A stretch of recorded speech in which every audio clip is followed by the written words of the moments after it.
how sweet the time that saved the wretch like me. I once was lost, but now am found. Was blood, but now how sweet. Trust grace that taught my heart to feel, and grace my free relief. I'll pay so stand for grace and the hour I first believed. My chains are gone, I've been set free. My God, my Savior is on to me. And the light that flows is my sea waves. I need the Lord, amazing grace.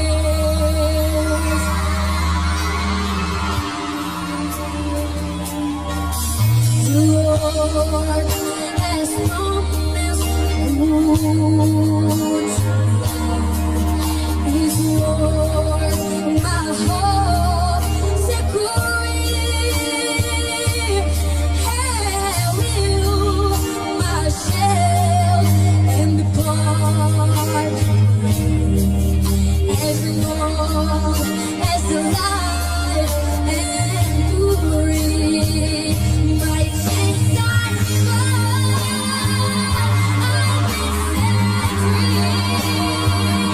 My God, my Savior is on to me. And the light that flows is my sea waves. I need the Lord, amazing grace.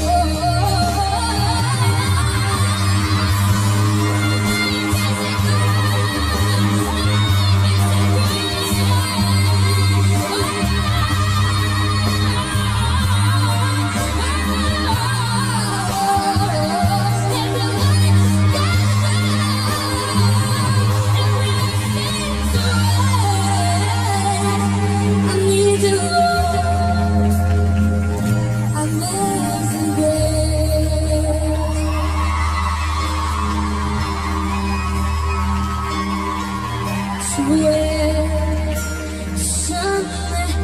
To save like it now, sun for thee to shine.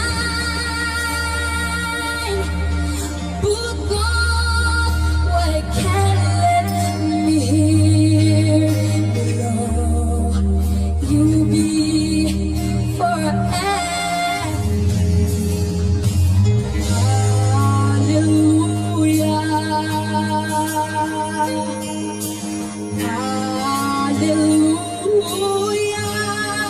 for the Lord God mighty reigns.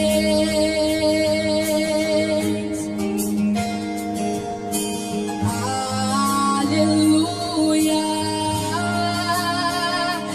holy, holy, are the Lord God Almighty.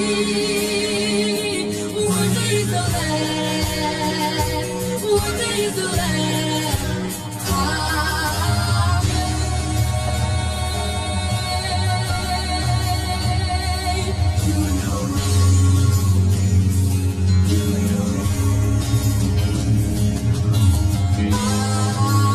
Hallelujah,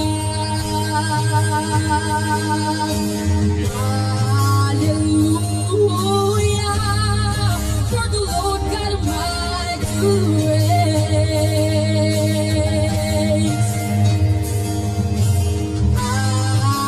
Hallelujah, holy, holy.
Down, bro. You get shot. I can't give up right now.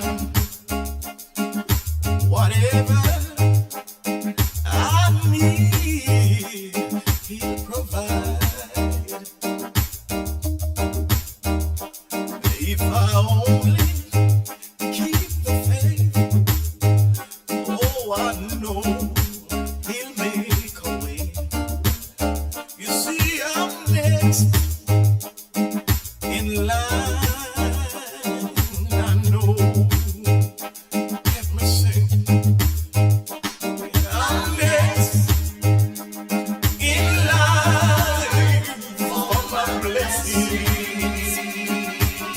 Tell somebody.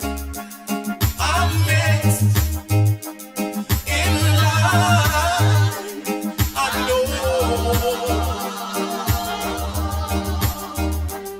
I won't complain. Soon He's gone. Oh, yes, I'm next in line. I know.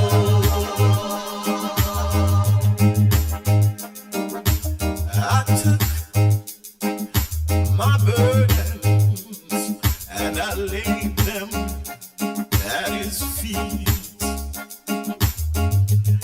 I know my needs He supplied. Under His wings, oh, I'm gonna hide. You see, I'm next in line. I know. I'm next in line for a blessing. Whatever it is, I'm next. I don't know what you need, but He knows everything.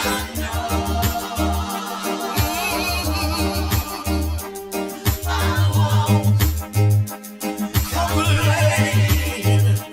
I know He's gonna come and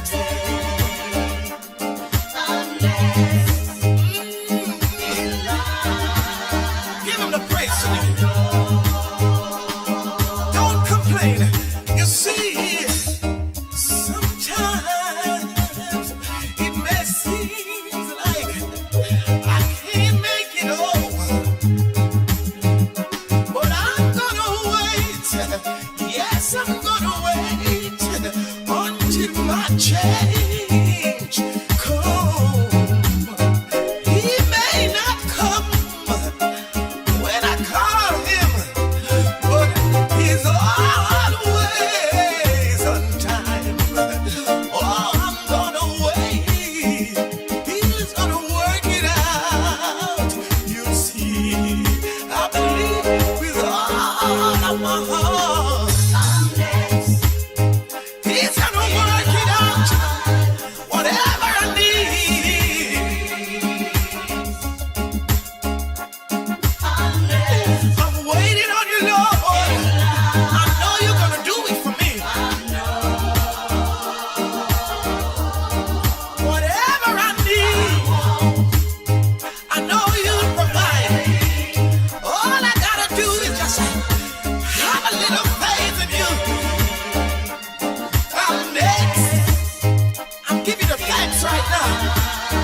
Come on, Jehovah, say it. Jehovah, Say it. I trust In you. in you. Say it, y'all. Oh Lord, Jehovah, I trust. Say it. I Show trust me how to do it, y'all. in you. I believe. Say it. Say it. I believe you. I trust. I trust Come on. in you. Oh, Lord. Oh Lord, Jehovah, Where y'all at? Come on. Come on. I trust in you. I believe. Say it. I believe You are the God of miracles. you are the God of miracles. You are the God of wonder. You are the God of wonder. You are the God all powerful. I believe. Say it. I believe. I believe. Say it, y'all.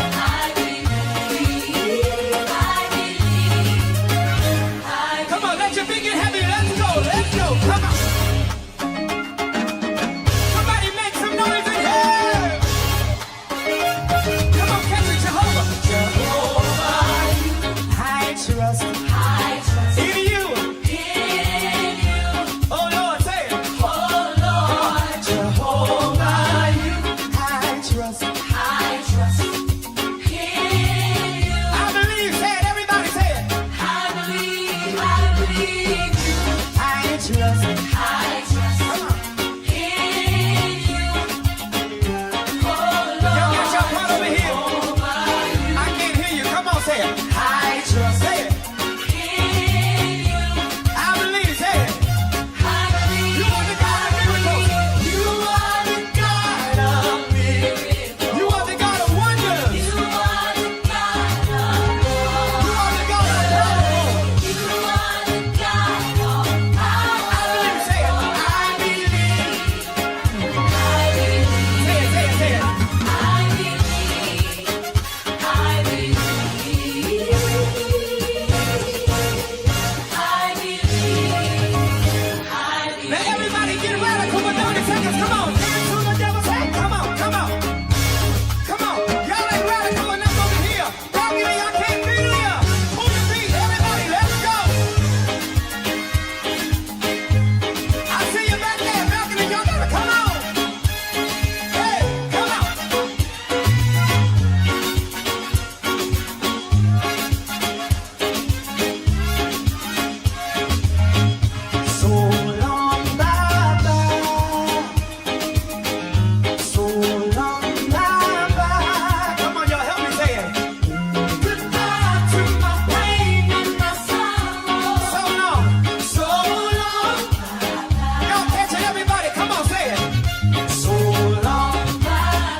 Into the darkness you shine.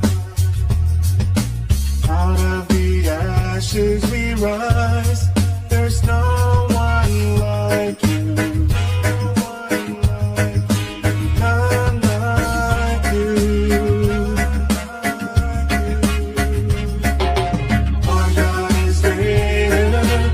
Our God is stronger. God, you are higher than any other. Our God is healer. Awesome in power. Our God. Our God. Our God is greater. Our God is stronger. God, you are higher than any other. Our God is healer. Awesome in power. Our God. Our God.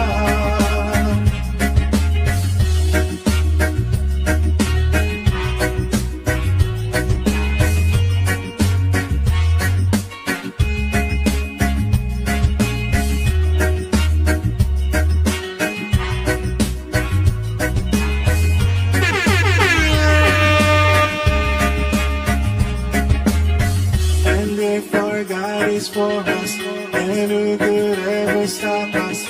And if our God is with us, then what can stand against? Lennox, go ahead, my brother. Is for us, then who could ever stop us?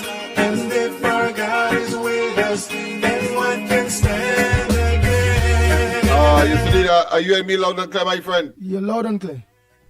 Yes, indeed. Of course, a pleasant good morning to all in Sundry, East, West, South, South Central, our friends in Tobago, and wherever you are, streaming on the World Wide Web, a pleasant good day to you. Yes, this is the Tuesday edition, of course, of the Ground Report. And, of course, while, of course, apologies are in the making, or should I say, is appropriate, having regard, of course, to the fact that I have not been able to, of course, deliver as I normally would do as far as the corridor transformation is concerned last night. I want to tell you that, of course, we worked all night, and I think the problem has been rectified, and that is, of course, is exemplified by the fact that I'm on this morning on the Ground Report. So it tells you that something is afoot, and that, of course, the necessary remedial work has been realized. Of course, I don't want to get into the technical details except to say that what you are concerned with, of course, is making sure that the program delivers what it normally would do. 8 days a week, some people say, even though, of course, a week will have 7 days. That means, of course, from 8 to 10 o'clock. Don't forget that. In the night, in the PM. Of course, the Ground Report, well, of course, from 6 to 10 o'clock. And we'll be joined, of course, by Gael Caribbean. And of course, I want to tell people as well, out of an abundance of caution, that of course, Gael did in fact receive a memo from TAT.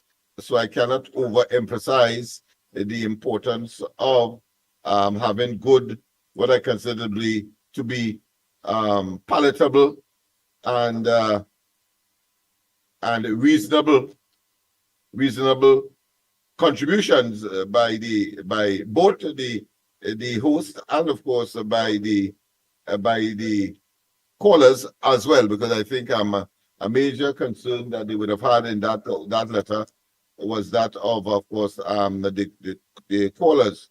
I don't seem to have it in front of me now, but I thought I had it yesterday to share it with you. We didn't get the time so to do, but I think from time to time we need, of course, to revise that because we want to make certain that the program remains a viable one, and that, of course, we get all the opportunities to, of course, share the information that we would normally share with you on a daily basis in order to keep you informed, not necessarily entertained, but certainly keep you informed as to the goings on in Trinidad and Tobago across the board, whether it be political, social, economic, spiritual, sporting, and otherwise. Once it affects, of course, the ordinary Joe, the ordinary man in Trinidad and Tobago, of course, we will be there to advocate and to share.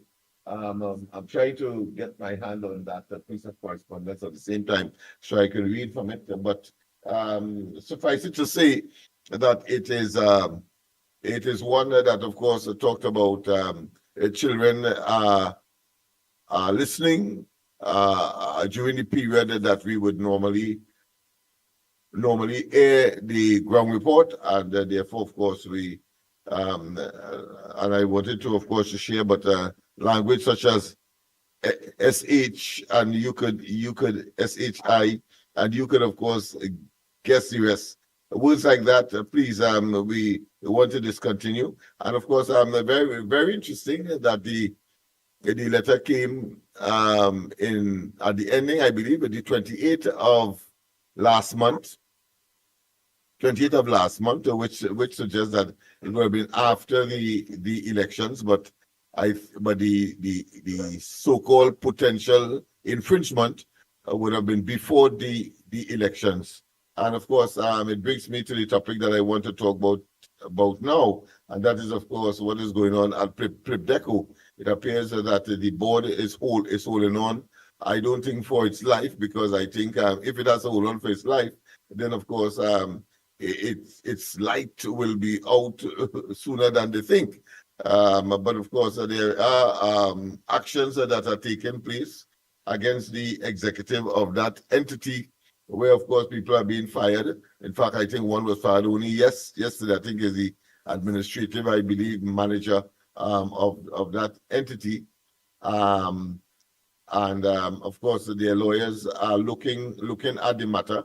And what is the common thread relating to that matter is that, of course, the attorneys and the affected employees as well are saying that, of course, they want to belch, they want to reveal certain information, and because they are so prepared to do, and the board apparently, the current board, the leftover board from, of course, the PNM field administration of Rowley and Stuart Young, and clearly, of course, what the PNM currently perceive to be some kind of revival, some kind of resuscitation. I say to them they are living in a fool's paradise, but we will discuss more of that a little later. I want to focus on the Tobago situation, where they have fired, taken action, and of course the employees are saying that there are certain conduct of impropriety at the level of the board, and the board is attempting, of course, to clean house. I don't know, by firing those who may be in a position to not only speak but give proof of their transgressions that they are trying, of course, to clean house in a very limited time that they would have had. I'm saying that as well to, of course, let you know that there is a therefore vital need for the present administration to act expeditiously, to act with alacrity, especially where instances of this nature, where there's a conflict between the executive and the people who run the company on a day-to-day basis. I'm talking about state enterprises, Tobago, of course, itself being a state enterprise, and of course the board, which of course are temporary, but directs the entity in terms of government policy and execution thereof. But the fact of the matter is that the elections would have been ended or concluded decisively on the 28th of April. And where, of course, situations like this rear its head, I think it is incumbent on the government, to the new government, to of course, treat with those matters before it escalates into a total, what I consider to be fragmentation, to the point where the functionality may be not only questioned, but would be in jeopardy, because of course Tobago is the port of Point Lisa's entity. They are responsible for that vital piece of asset, and of course an important, I suppose, potential foreign exchange earner. And what we are hearing coming out, the conflict between the board, the previous board, left over from that administration, the PNM, and of course the employees at the highest level in that entity is very troubling, and therefore a new board should be implemented sooner rather than later in order to find out what is exactly happening there. We cannot afford to have waste and corruption and nepotism taking place. One of the troubling things is that is the entity that, of course, purchased, I think, some $20,000 in ticket for PNM. PNM. I wouldn't say threat, I would say excursion. And of course, apparently there is a strategy adopted to silence those who are in a position on the executive level, to, of course, not disclose same to the incoming board, and therefore what they are doing is actually attempting to cover up, for want of a better term, their tracks. I can't see how they could do it, but they seem to be on that path. Of course, lawyers are involved, including, of course, Anand Ramlogan, representing one of the affected or disaffected, I should say, employees. So that is as it is. The other issues, I know that people will be much more in depth when we, of course, open up the lines. But of course, the other issue clearly is the PNM wallowing in their own misery. Of course, that is a party that was touted by, of course, the leadership that they are the longest, their longevity in terms of record cannot be questioned. But of course, in terms of their performance and in terms of their ability to deliver to Trinidad and Tobago, clearly there are tremendous and acute shortcomings in terms of their management of the society when they would have been in office, in terms of their economic policies when they would have been in office, in terms of their diplomacy wise they would have been in office, in terms of their social, what I consider to be interaction with the population, their communication skills, and of course the obnoxious and clearly what I consider to be objectionable nature of the individuals that would have been chosen. And more significantly, I think, is that the PNM itself seemed to be extremely short of talent and people who can manage anything at all, having regard, of course, to what we have seen over the last, the previous 9 years of that administration, having regard, of course, to the fact that was terminated on the 28th of April. And of course, we saw people like Hines still, of course, attempting to believe that somehow he is still in charge. And then, of course, you had the situation where Dr. Bowley is still now coming out after he said that he would have gone into this sunlight. And as I said yesterday, in typical hypocritical and, of course, seem to be convenient amnesia style, and of course generating arguments that can only be described as square peg in round hole arguments, and at the same time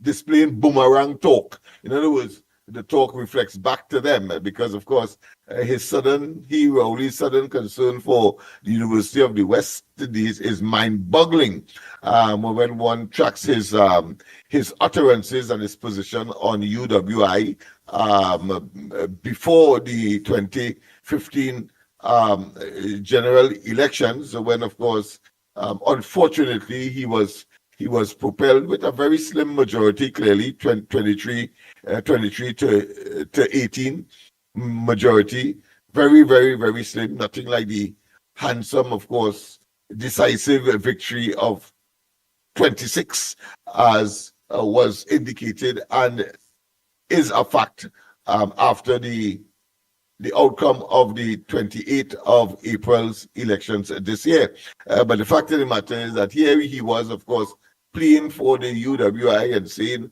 all kinds of things that clearly are contradictory, or to put another way, the antithesis of his position when he was vying for the post of Prime Minister, which of course he not only disastrously executed, but certainly to the detriment of Trinidad and Tobago, and in the process becoming the most hated, not just Prime Minister, but probably the hated man in Trinidad and Tobago, having regard to his obnoxious, rambunctious, and belligerence, as well as, of course, his very, what I consider to be a draconian, evil, wicked, and diabolical policies and programs to the detriment not just of the middle class, but to the poor more significantly, and of course promoting in the process a so-called 1%.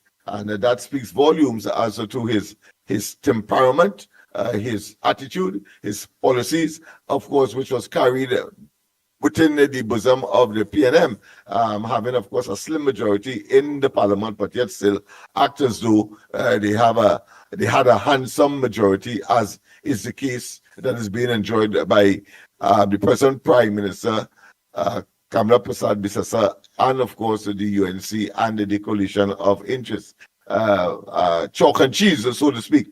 But the fact of the matter is that here it is, he was very strident. And that was as a result of Kamla Prasad Bisasa's then as opposition, although as prime minister, he being opposition then in 2015, wanting the post of prime minister. She had talked about, of course, debate and a university or a branch of the University of the West Indies heading for debate, which of course is the case now that has materialized. But he was against it. That's the point I'm making. He was against it. He said in a Diego Martin meeting, if memory serves me right, and don't get me vexed before I find it and play it, but he said in no uncertain terms that Kamla Prasad Bisasa was wrong, and that she ought not to be pursuing this regional higher education entity simply because Trinidad and Tobago, under the PNMS, has created, of course, the University of Trinidad and Tobago, or the Trinidad and Tobago University, and therefore there is where the emphasis should be. Well, boy, he coming into office, not only has he de-emphasized the Trinidad Tobago University, but he now, of course, has turned 360 degrees, and of course is supporting the University of the West Indies now. A man who is totally not just discombobulated, but of course has some internal or intellectual or should I say cerebral conflict. Because here it is now, he's making an argument for that, but not for the first time, because we have seen him, of course, go contrary to what he would have said on the campaign trail as far as subsidies are concerned, as far as the property tax is concerned. And I'm saying this only to tell you that the PNM will not change, just like, of course, a tiger, it will not cannot change its stripes. Well, of course, just as a leopard cannot change its spots, the PNM will not change. Let's not waste time with that. And how can we, of course, assess that objectively, even though, of course, we may have some biases and have a subjective analysis? Well, it's very simple. Very simple. What we are seeing displaying for PNM resuscitation, or the beginnings or the nascent stages thereof, or the genesis thereof, what we are seeing is only talk about just that. We're going to come back, we're going to come back. Not a single apology from Penelope Beckles, nor anyone of those who, of course, delivered those multiple atrocities and executed same against the people. Let us not waste time. Even of course, the freshman I've heard him on a number of occasions talking about, of course, Marcel, the fellow who won the seat in Laventille West, and talking about the resuscitation of the PNM, and of course, it's like the Balize and the root and etc. etc. You could cut it down, and it will continue to, of course, to flourish. Well, I say to him and all of them that unless they cannot, of course, and it's too late now, but if they do it, one would say that they have the capacity. If they would apologize to the population, it will put them in good stead, and maybe consideration may be given. To think that, of course, as they say, some 100,000 persons moved away. 100,000 persons saw them as poison, as toxic, and that they believe that somehow they must apologize to those 100,000 persons who they acknowledge has moved away from the PNM and could simply, of course, by some kind of toxic brew, some kind of toxic matrix, some kind of what I consider to be poisonous reconstitution, that they could simply, of course, waltz back into the good graces of the people. I think, of course, that they have something else coming. And what is the else? The forward march to extinction, to be relegated to the dustbin of political history. That is what I'm seeing. And of course, we on the ground report, Corridor Transformation, Observer, etc., we will be around. We are going to only intensify our efforts to tell the population who these people are, and all they are concerned with is power. And I've always, of course, tried to make a distinction between power and authority. Power is the ability to make people do what they want you to do, whether you like it or not. But authority, as exhibited by the UNC, by the current Prime Minister, and of course the coalition of interests, but you listen, people-centered. When authority is the ability to use power because it is recognized by all. In other words, people participate in the whole process. But at the end of the day, of course, as democracy will allow, the majority will have its way, whilst the minority clearly would have had its say. And I think that is fundamental. The PNM has lost that ability and any moral authority, of course, to manage the affairs of Trinidad and Tobago. And of course, we will see in the coming months and years the repercussions of that level of corruption, nepotism, cronyism, arrogance, narcissistic propensity, and indeed reckless and brutal policies against the most vulnerable in the society. Nobody will countenance that indefinitely. So if they believe that 100,000 that left them, they suddenly could, of course,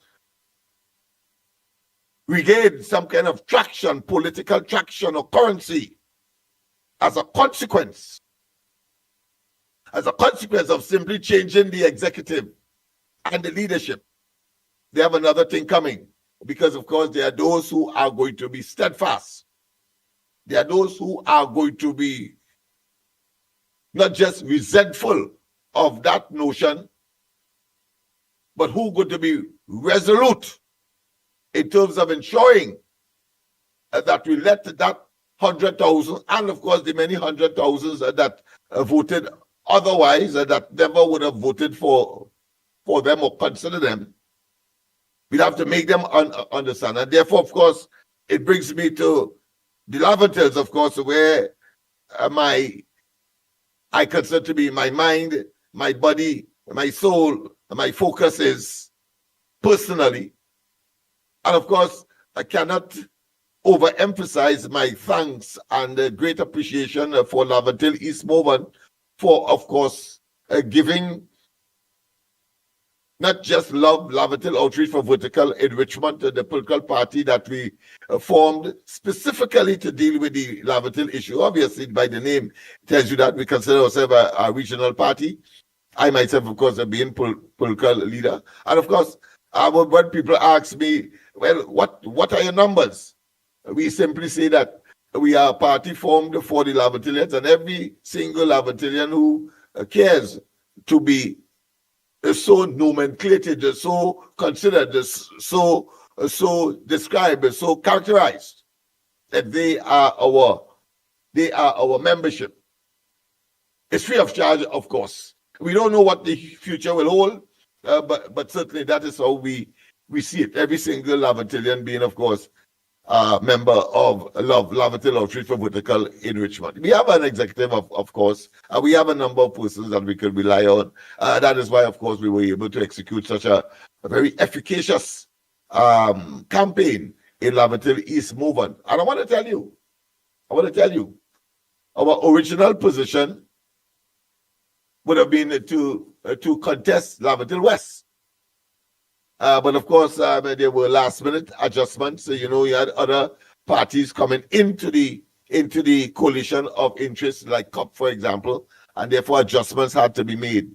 And while, of course, I am not the one to question leadership, except, of course, if it is one like Rowley's, or indeed what is occurring now in the PNM for some kind of leadership and some kind of new dispensation having regard, of course, according to Penny, she visited several constituencies, and therefore that somehow suggests that they have, of course, been absolved from the evil and the wickedness and the Luciferian conduct wise in government, and somehow they could be absolved without, of course, a generic apology to the population.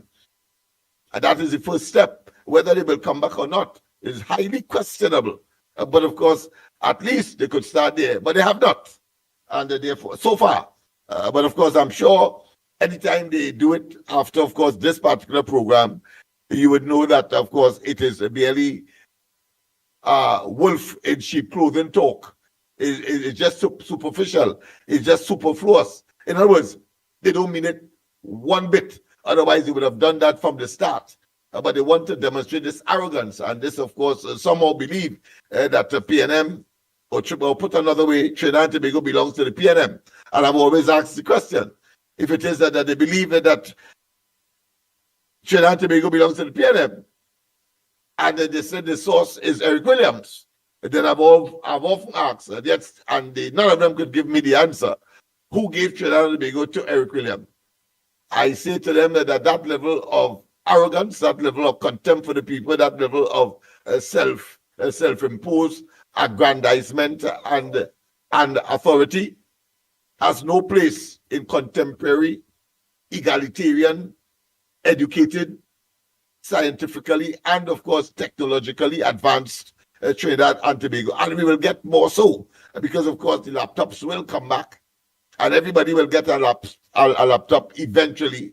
Lost, of course, that opportunity lost to several what I consider to be school generations over the last previous nine years prior to the 28th of April. Always we have to make that distinction, that line of demarcation, that line of making certain that we understand where it ended and where what has started. And what has started, of course, is the Kamala Prasad Bisasa UNC Coalition of Interest Administration.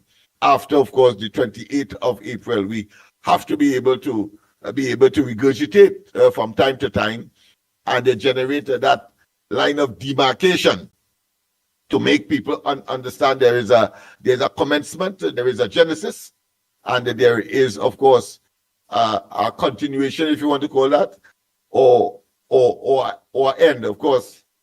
In I think there's a Latin expression when we talk about omega, and of course the other aspect of it. So That's where we should be, and those are the consideration. Again, wallowing in their own what I consider to be fantasy, their own illusions. Let's go straight, of course, to the headlines.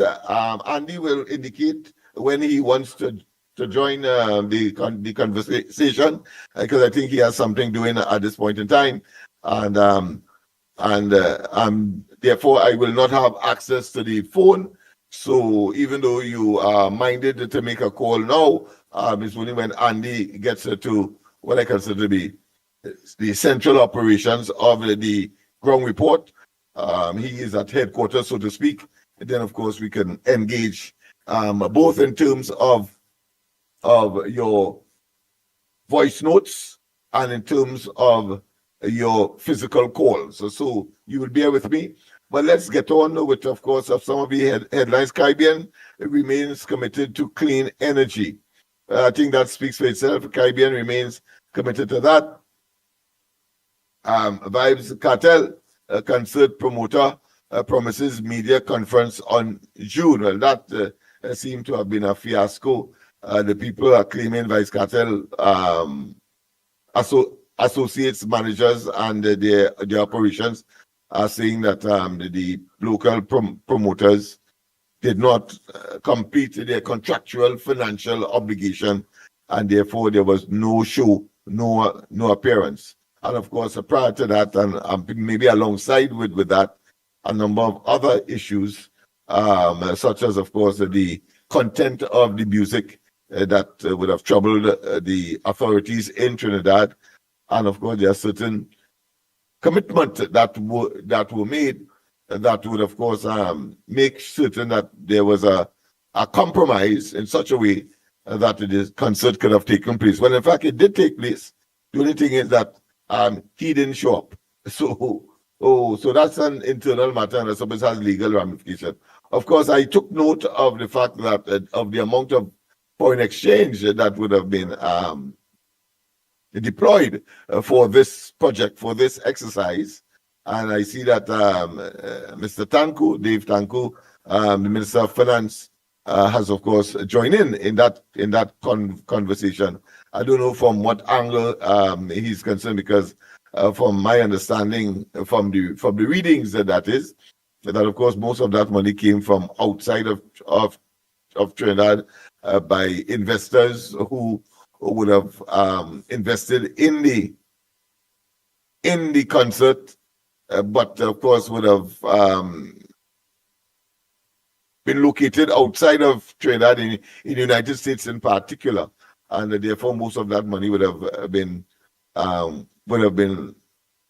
gleaned, or should I say, obtained from that source, and not necessarily from Trinidad, where of course you exchange local dollars for foreign, vitally important for foreign exchange. So, but I'm sure his investigation and his concern will reveal much more than what I can express based on the limited information that we have. Mount St. George residents deny seeking vigilante justice. I think this is important because there was an incident in Tobago, as you would know, where of course a off-duty police officer shot and he was fatally wounded. Well, therefore he was killed. I get the impression is a neighbor, but he thought that he was, of course, some kind of burglar, as the case may be, and that triggered some anxiety. Let me just get to the article itself and see what's the latest. Yes, it has to do with that. Let me read some of it for you so you get an appreciation. Among St. George residents deny seeking vigilante justice, because I think the home of the police officer that shot that senior citizen was in fact firebombed, from what my understanding is. Of course, the nice term for it, of course, is arson. But let's hear. Residents of Mount St. George, Tobago, are denying that an arson attempt on the home of a policeman on June 1st was linked to the killing of 74-year-old Frank Allen Sandy, who was shot by the policeman, his neighbor, on May 30th. So I was correct in terms of my general assessment of the situation. It was a neighbor, and of course his home was firebombed, or as they prefer to say, the victim of an arson attempt. Senior Superintendent Earl Eli said around 4 a.m. on June 1st, at the Windsor Road home of a police constable currently assisting with inquiries was attacked. No injuries were reported. Eli said no suspect had been identified, but police were pursuing several leads.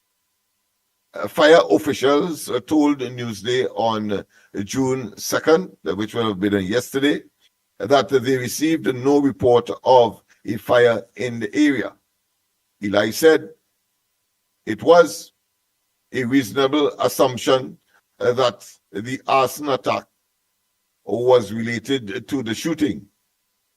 He urged the public to allow the police to do their job. So, of course, the senior person there, superintendent, is calling on the public to, of course, await the outcome of the investigation and not to take action, because you know a vigilante is one who takes the law into his own hands to, of course, execute or to acquire justice. So, Senior Superintendent Eli is cautioning that ought not to be. Oh, there's more.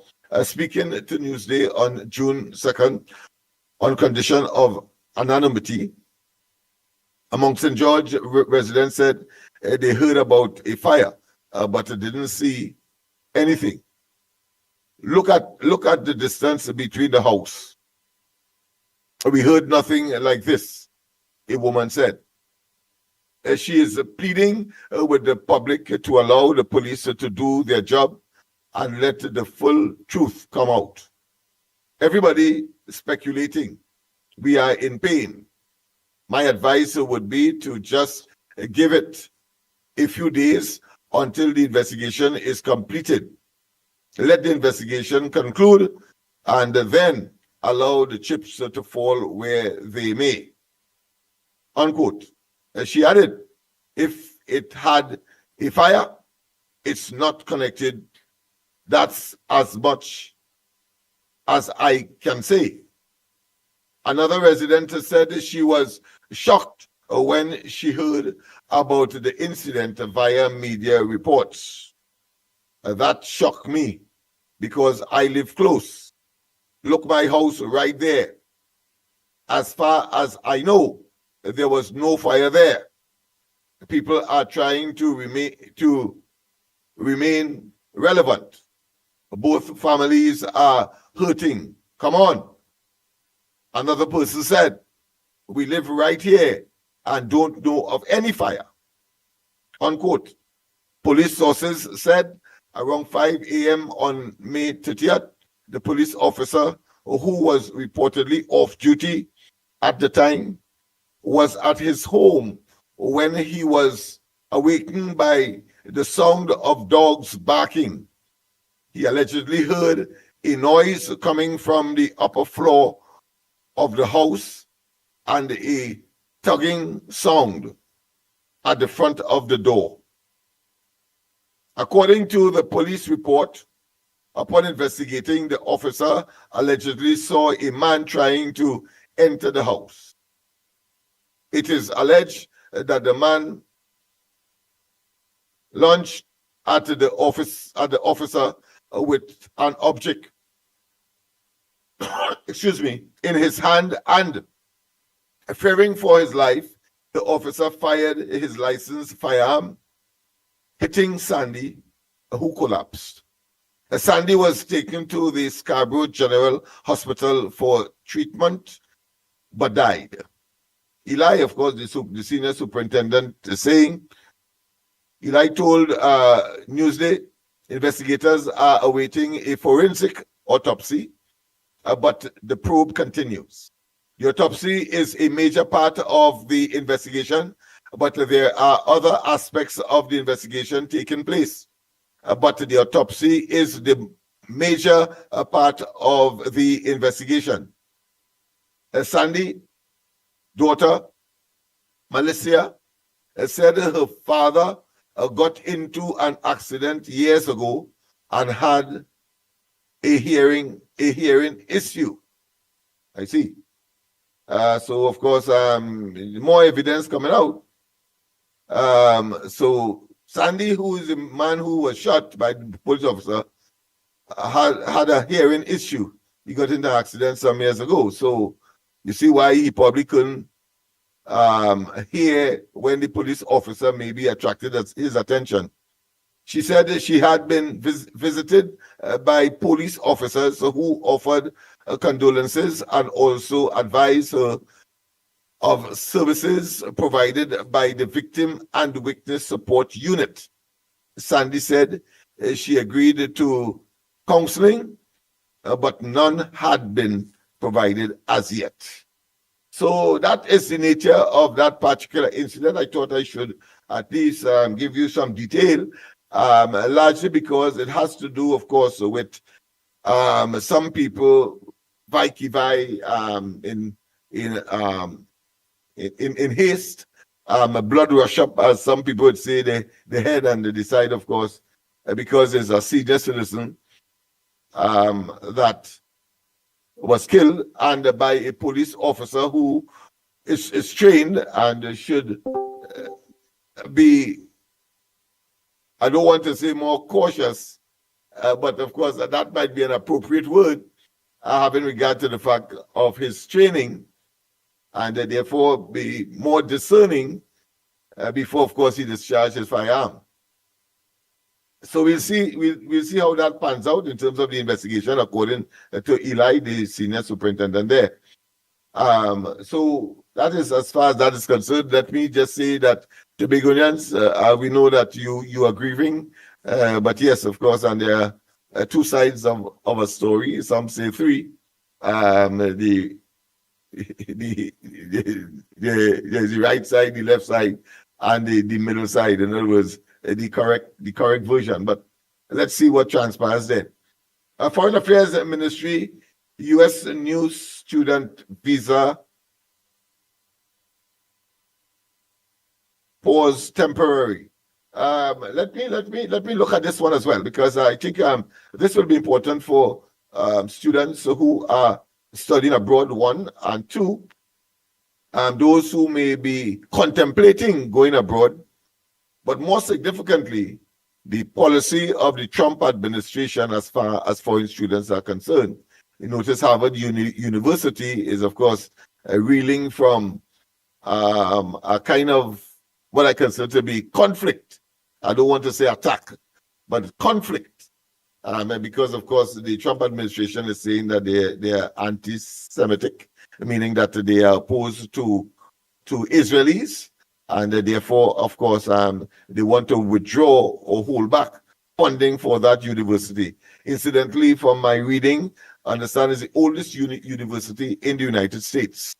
And that speaks for itself. And of course, many inventions as well. And of course, many of the things that we take for granted in terms of medicine, in terms of space exploration, in terms of social, what I consider to be re-engineering, etc., came from that university. I was amazed to see the plethora of course, inventions and innovativeness that came out of that university. So, so it's a reputable as well as a very well-enshrined institution of higher education in the United States, and I don't think that people take it lightly for Trump to, of course, be pursuing a course of action that may endanger that contribution and that historic nexus to the United States, and of course its academic and other fields that it has been able to produce over several centuries. But let's go to that article. Foreign Affairs Ministry, U.S. new student visa pause temporary. So let's hear why. Of course, there's a picture with Sean Sobers, Honorable Sean Sobers, the man who is responsible, the Minister of Foreign and CARICOM Affairs. And the article goes as follows. The Ministry of Foreign and CARICOM Affairs says a temporary operational pause. So a temporary operational pause using temporary operational, all right. Operational pause on the new applications for U.S. student visa F1, M1, and J1 for Trinidad nationals does not signify a change in U.S. student visa policy towards Trinidad and Tobago. In a statement on June 2nd, which was yesterday, the ministry said it had spoken to its local U.S. counterparts who had confirmed the situation was a short operational pause and not a permanent change. Operational pause. I like that too. The ministry said it was important to note that U.S. student visa appointment dates were typically generated approximately 1 month in advance.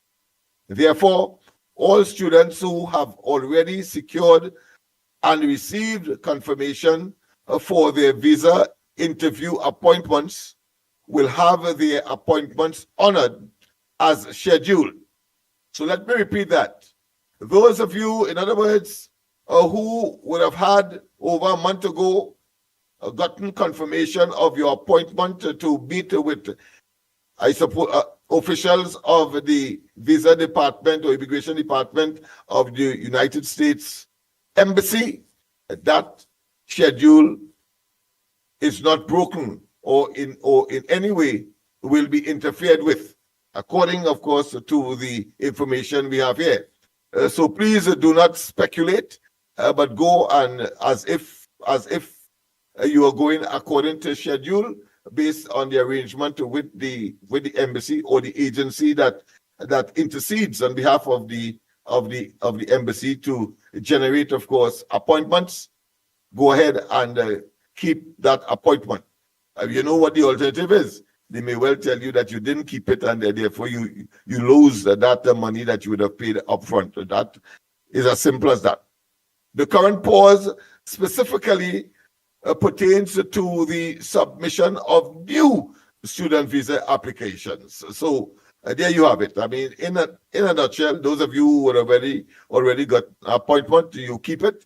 Those who are pursuing that at this time, any appointment, well, of course, it has been suspended.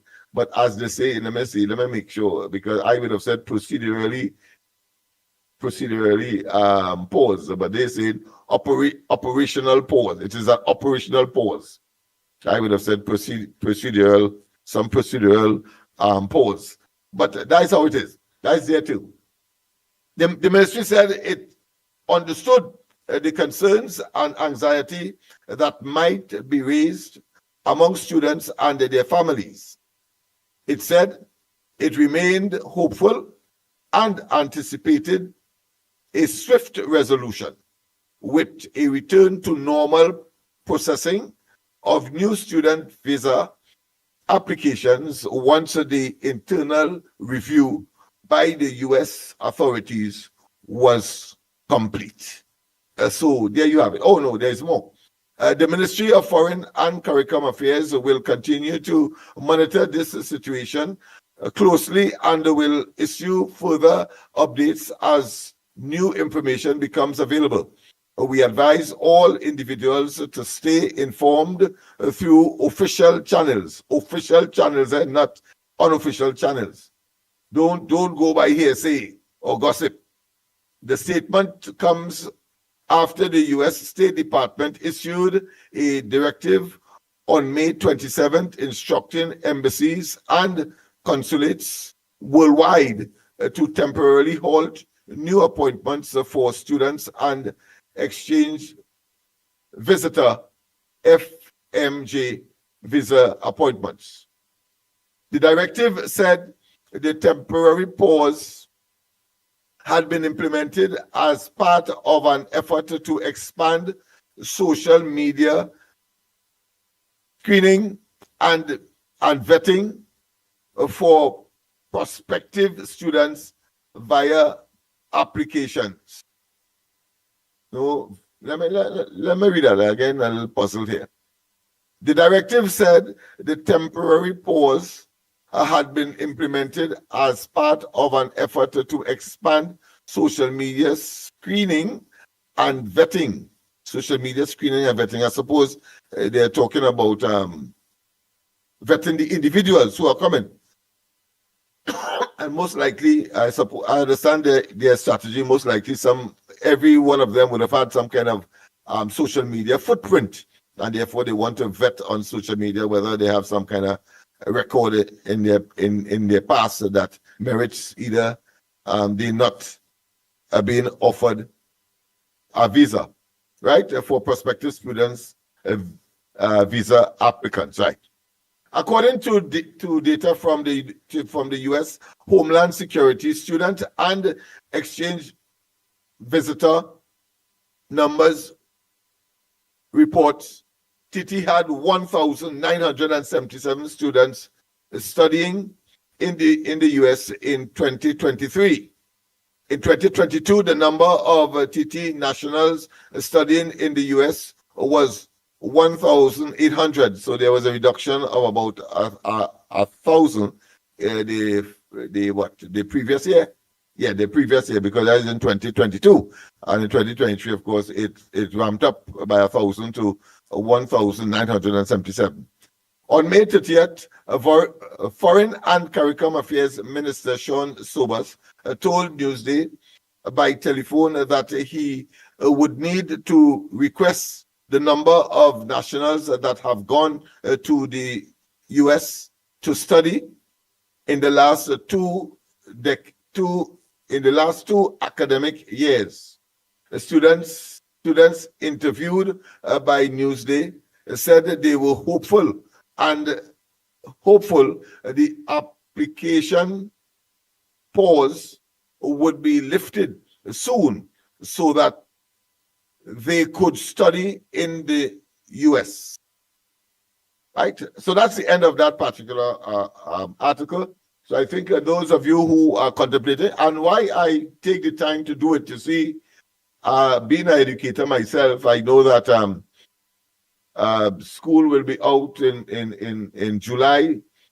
People will be coming to the end of their secondary school life, and those who would have been qualified, they would have done well in their academics, so will be looking, most of them, I assume, will be looking for other opportunities at the tertiary level.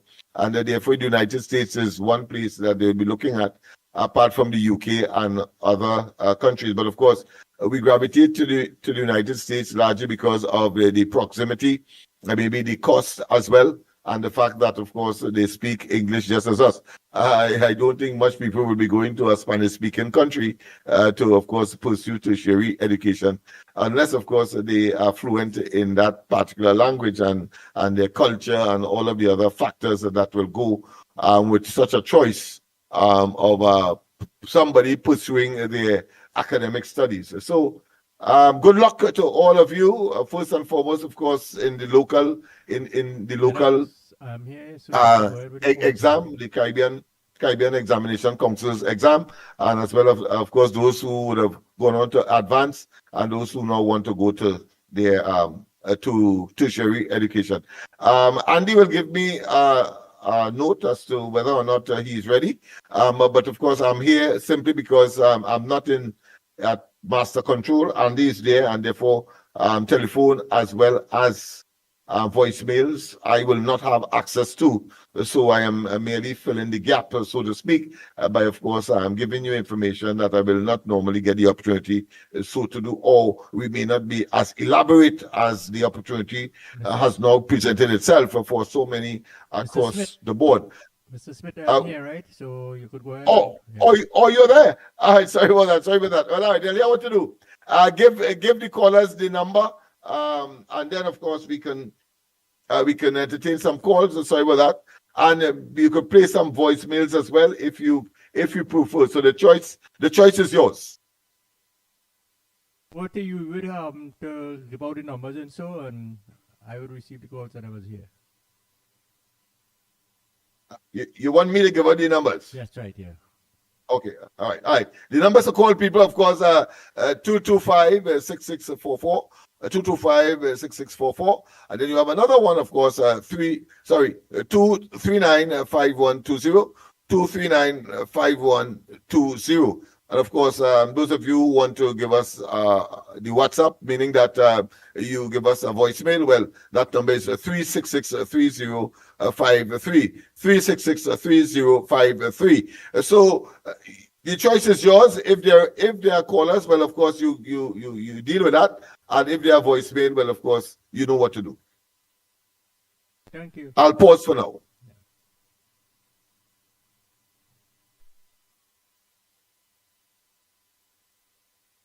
But you have to tell us which one you're pursuing. We are waiting for the calls and so. Oh, you're waiting for the calls. Does that mean that you don't have access to voicemail? Because we should have some voicemails by now. Unless, of course, it's not within your reach.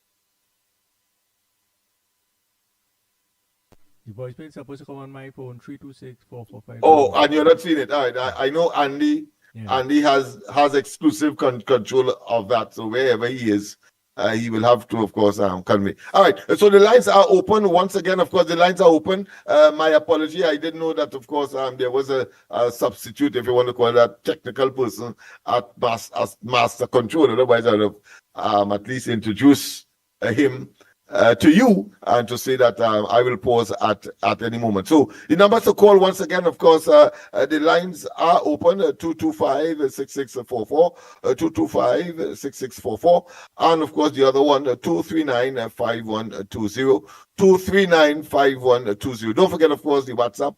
Otherwise, we may not have access, but you could, of course, make your voice notes or voicemails, and I'm sure when Andy is available and when it is convenient, we will have it done during the course of the program. We have a caller? Oh, we don't have a caller on the line yet. You go ahead. All right, okay. So once again, of course, let me just call the numbers again, because people would probably feeling that Andy is not there, so therefore there will be, of course, something else that would be afoot. So let me just call the numbers again. People, the lines are open, and the numbers to call, 225-6644 for the regulars, of course, and the not so regular, 225-6644, 239-5120, 239-5120.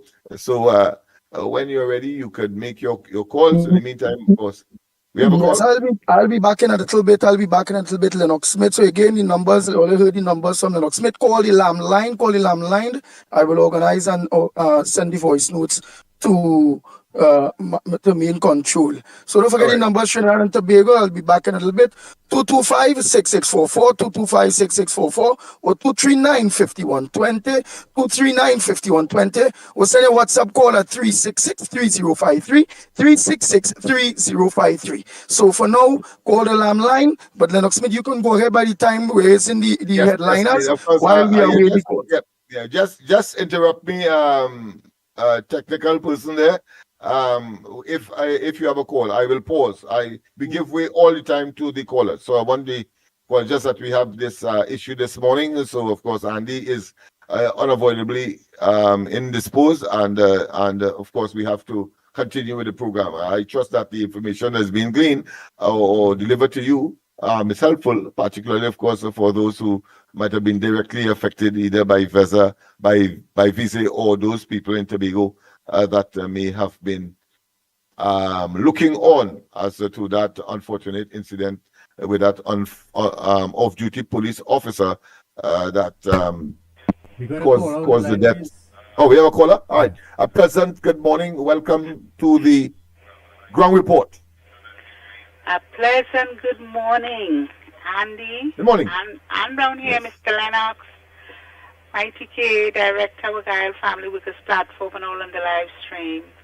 Today, I want to give a big congratulations to our honorable political leader, Mrs. Kamala Prasad-Bissessar, SC, has been crowned the People's Choice winner from the prestigious Caribbean Global Awards with a record-breaking votes of 3,850 votes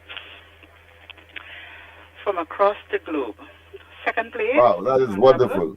That's wonderful. I didn't get a I didn't get a glimpse of that this morning. I had to hurry into the situation that I'm in now. But thanks very much for that piece of information. And but as far as I am concerned, personally, I'm not surprised, and I'm sure many would not be surprised as well, or most will not be surprised of that. The fact is that she has come from a long place.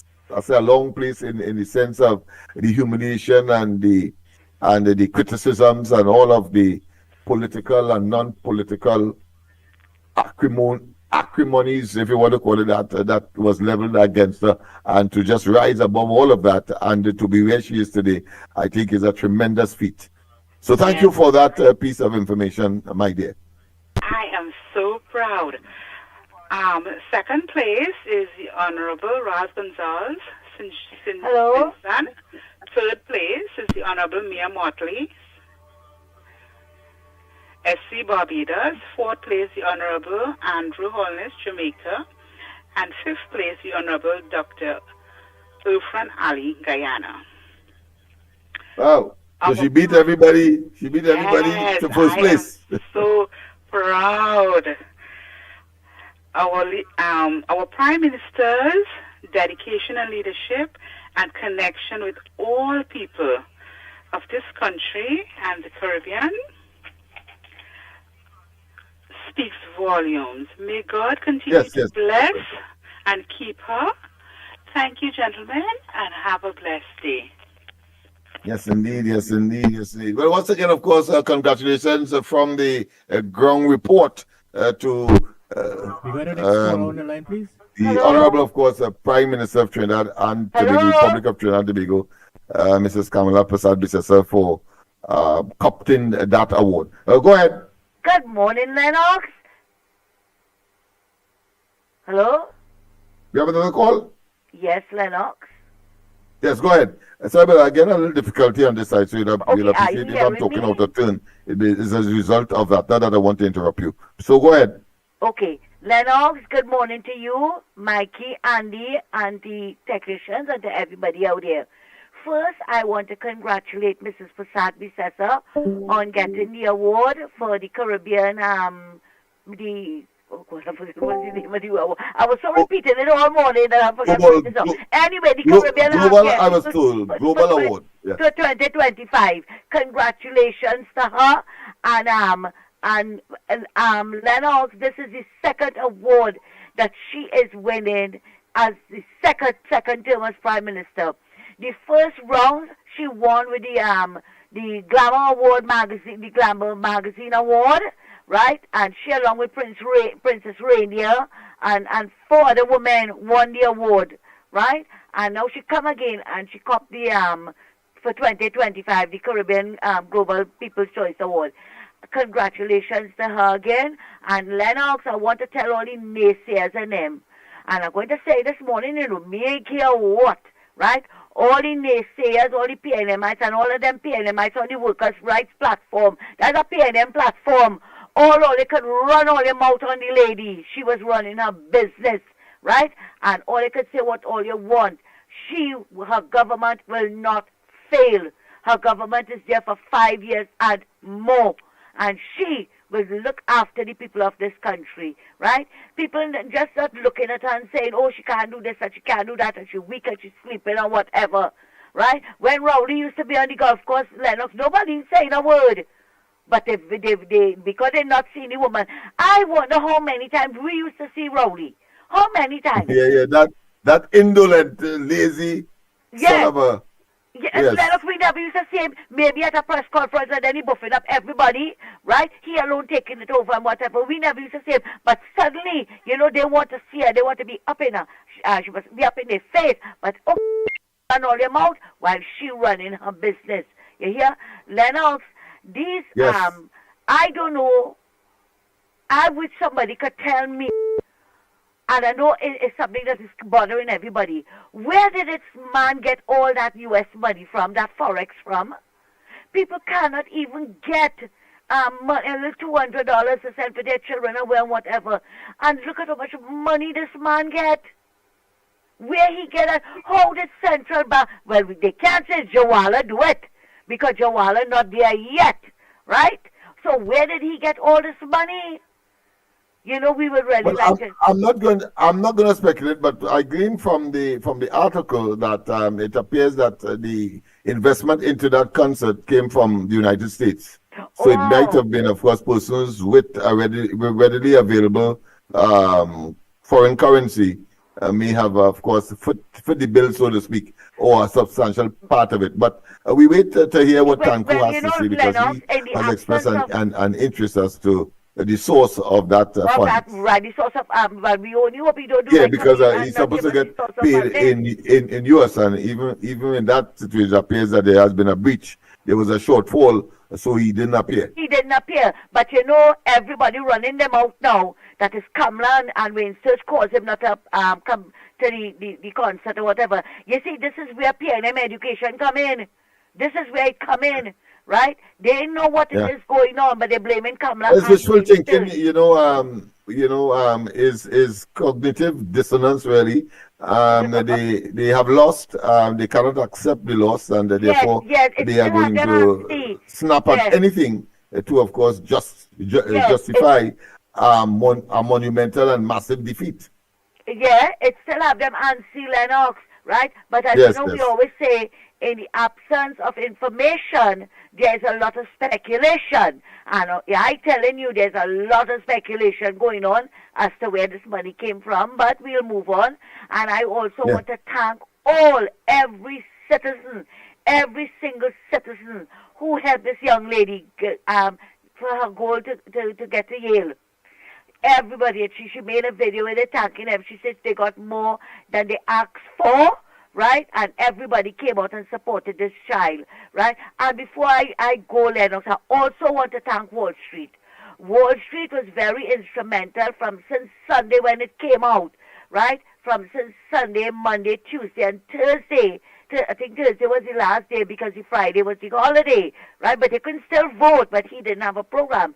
He kept pushing that link every couple of minutes, pushing that link for people to go and vote for Mrs. Prasad Bissessar. And vote they did overwhelmingly. Out of 58 contestants, Lennox, and she copped the title, which is very good. And I hope that she continue doing that because you remember Lennox, in her last education, she won the Mumbai Award for education. She won the one for energy with the light bulb initiative. She also won for trade and development, but that came just as they left office. But it was under her government with the trade the trade ministry. They won that, and she won accolades from Mr. Ban Ki-moon and for social services, and Mrs. Hillary Clinton for also the seamless education. So you see all what she did. So who want to talk about her? And I know she has intentions now, seeing with more that she's giving out, more the expansion of everything, Lennox. And Lennox also, before I go again, I just want to touch on something. I just want to remind people, Roger Alexander is not the Minister of National Security. Is not the Commissioner of Police, right? I am hearing people comparing him to when Gary Griffith was there. Gary was doing this for crime, and that is the job of the Commissioner of Police, not so, Lennox. I stand to be corrected. And those who are speaking to the contrary also knows that. Exactly. The man cannot do anything. That is his job. That is what whoever is the commissioner now, I don't know, right? That is his job, to to get control of the crime, he and the police officers. And we heard Lawrence Murad saying that when Rowley had hired him and Mr. Purse Glove to help Faris deal with hanging. And so he said, he told them that is the job of the police. That is the job of the police, that they should be doing investigation and so. But you know, our 1 month government coming in for some good lashing, because according to some I don't want to say it, you understand, I have to be respectful, the BB Anonymous and them, right, that is a month already, and she can't get the crime under control, and she can't pay the public service and them the 10%. Apparently all of them were closing the fridge door, right, when she set out her plan, her 100 days plan. Did she say she was going to do it immediately, Lennox? No, she did not say that, right? And again, people, when I talk about respect, especially when we on Gael, everybody just push out them out and want to drop words or whatever for me. You see what happened now, Lennox? They got a letter from Telecommunications Authority. Lennox, thank you so much. I was holding on until Andy come out, but I think he might be here now. All right, so you take care and you have a good one, and let us know what's going on with your program in the night. Okay? Later, take care. We'll be on tonight. We'll be on tonight for sure. For sure. I think we have rectified all the bugs, so to speak. All right, so we'll be on tonight. From 8 o'clock, people, the Corridor Transformation, it is called. Just, of course, log on to YouTube, Corridor Transformation, and on Facebook, of course, Alfred John. Don't log on to Corridor Transformation, you know, on Facebook. John. You're going to see something that you may or may not be incensed about. Lennox, but I alone, quite a few of us, are having trouble getting on to YouTube. It's getting very hard. So make sure it's Alfred John, because we remain hacked. Our original page remain hacked. I don't know what to do about it, but of course we are working on it. It's a work in progress. But the show has to go on. All right, and I want to thank you, incidentally, of course, for that very what I consider to be elaborate, historical as well as contemporary accolades that would have been bestowed on the current Prime Minister, Kamala Prasad Bisesa. And of course, it gives credence, you know, to hard work, tenacity, a love for what you're doing, but more so, I think it manifests what she has always been saying: God in front, and she would follow. And then, of course, there could be no other person in the office of Prime Minister that loved the country more than her. And of course, all of those accolades demonstrate that. We have another call. Go ahead, caller. Good morning, Lennox, my brother, Norfolk, Virginia. Good morning to you. It's been a long time. How are you doing? Hey, I'm fine. And yourself? Well, much better for always speaking with you, my brother. Hey, just to clear up on what you were reading out there. Thank you for doing the public service announcements in relation to the current temporary cessation of the visa applications, not only for Trinidad and Tobago, but for generally the world. Yes, worldwide, yes. And just to let you know that I just about a couple of days ago was in a personal, private town hall with my congressional representative out here. I just want you to know, as far as Trinidad and Tobago students are concerned, you are not on that list of countries of the troublemakers, all right, for a better choice of words, okay? But sometimes you have to take some measures that will be necessary to deal with a situation, okay? You know, and you should know that too, Lennox, as a lettered man yourself, that a fertile recruitment ground for radicalism of all types, okay, is college fraternities, or not college fraternities, but colleges. And it's no different in other parts of the world, okay? And just to give an example for those who can comprehend something, what you and I know, just to give you an example, you know, being allowed as a student into a country, let's put Trinidad and Tobago as an example, that's not a right, that's a privilege to be let into the country, right, as a student. And therefore, as a guest, well, you can call you a guest, right, of that particular state or country, right? Guess what? You are there to learn, okay? And learn the right things that you came here to do.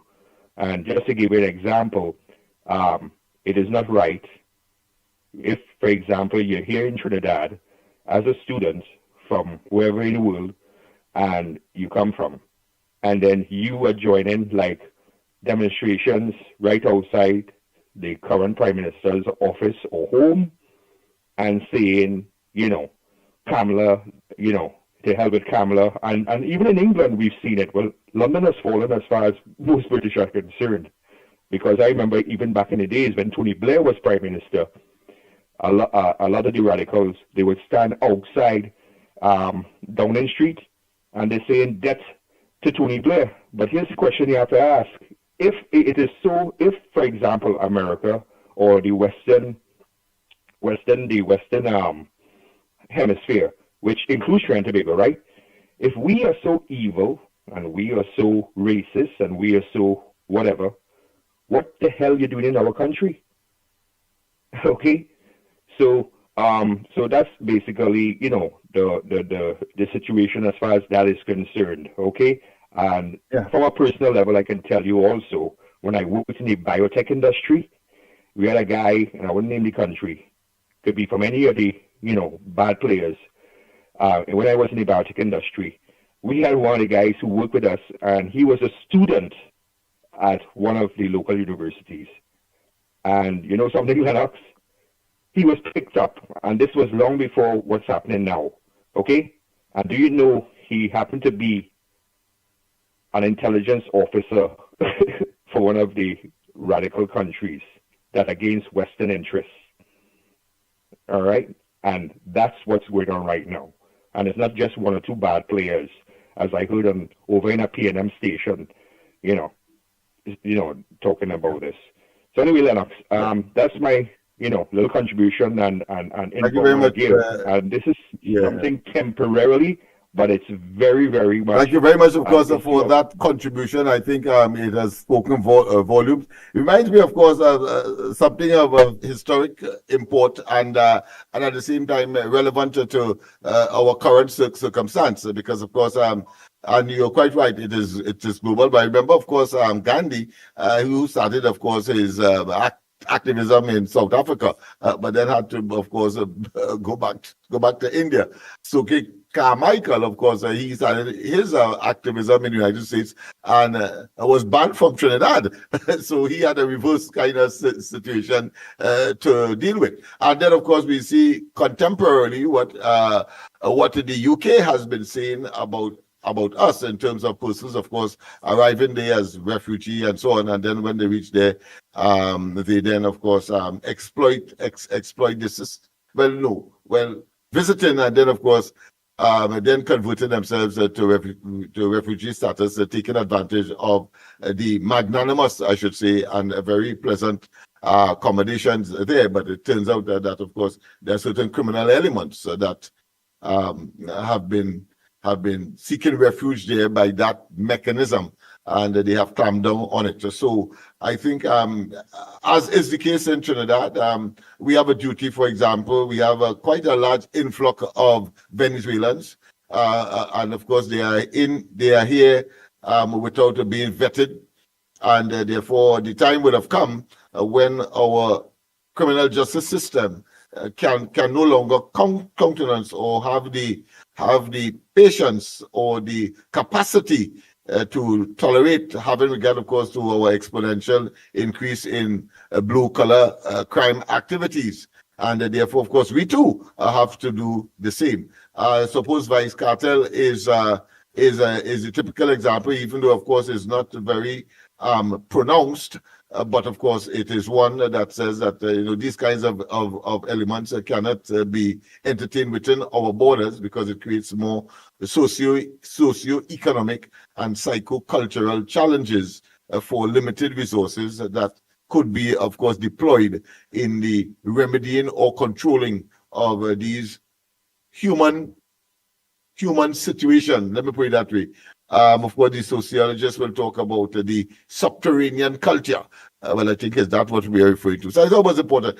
With respect to Ms. Santa Cruz, very elaborate commendations of Mrs. Kamala Prasad-Bissessar and the current Prime Minister. I think one should also note that she did, in fact, co-sponsor with the Jamaican Prime Minister then, and with Obama, who was the president of the United States at the time, co-sponsor, of course, anti-terrorism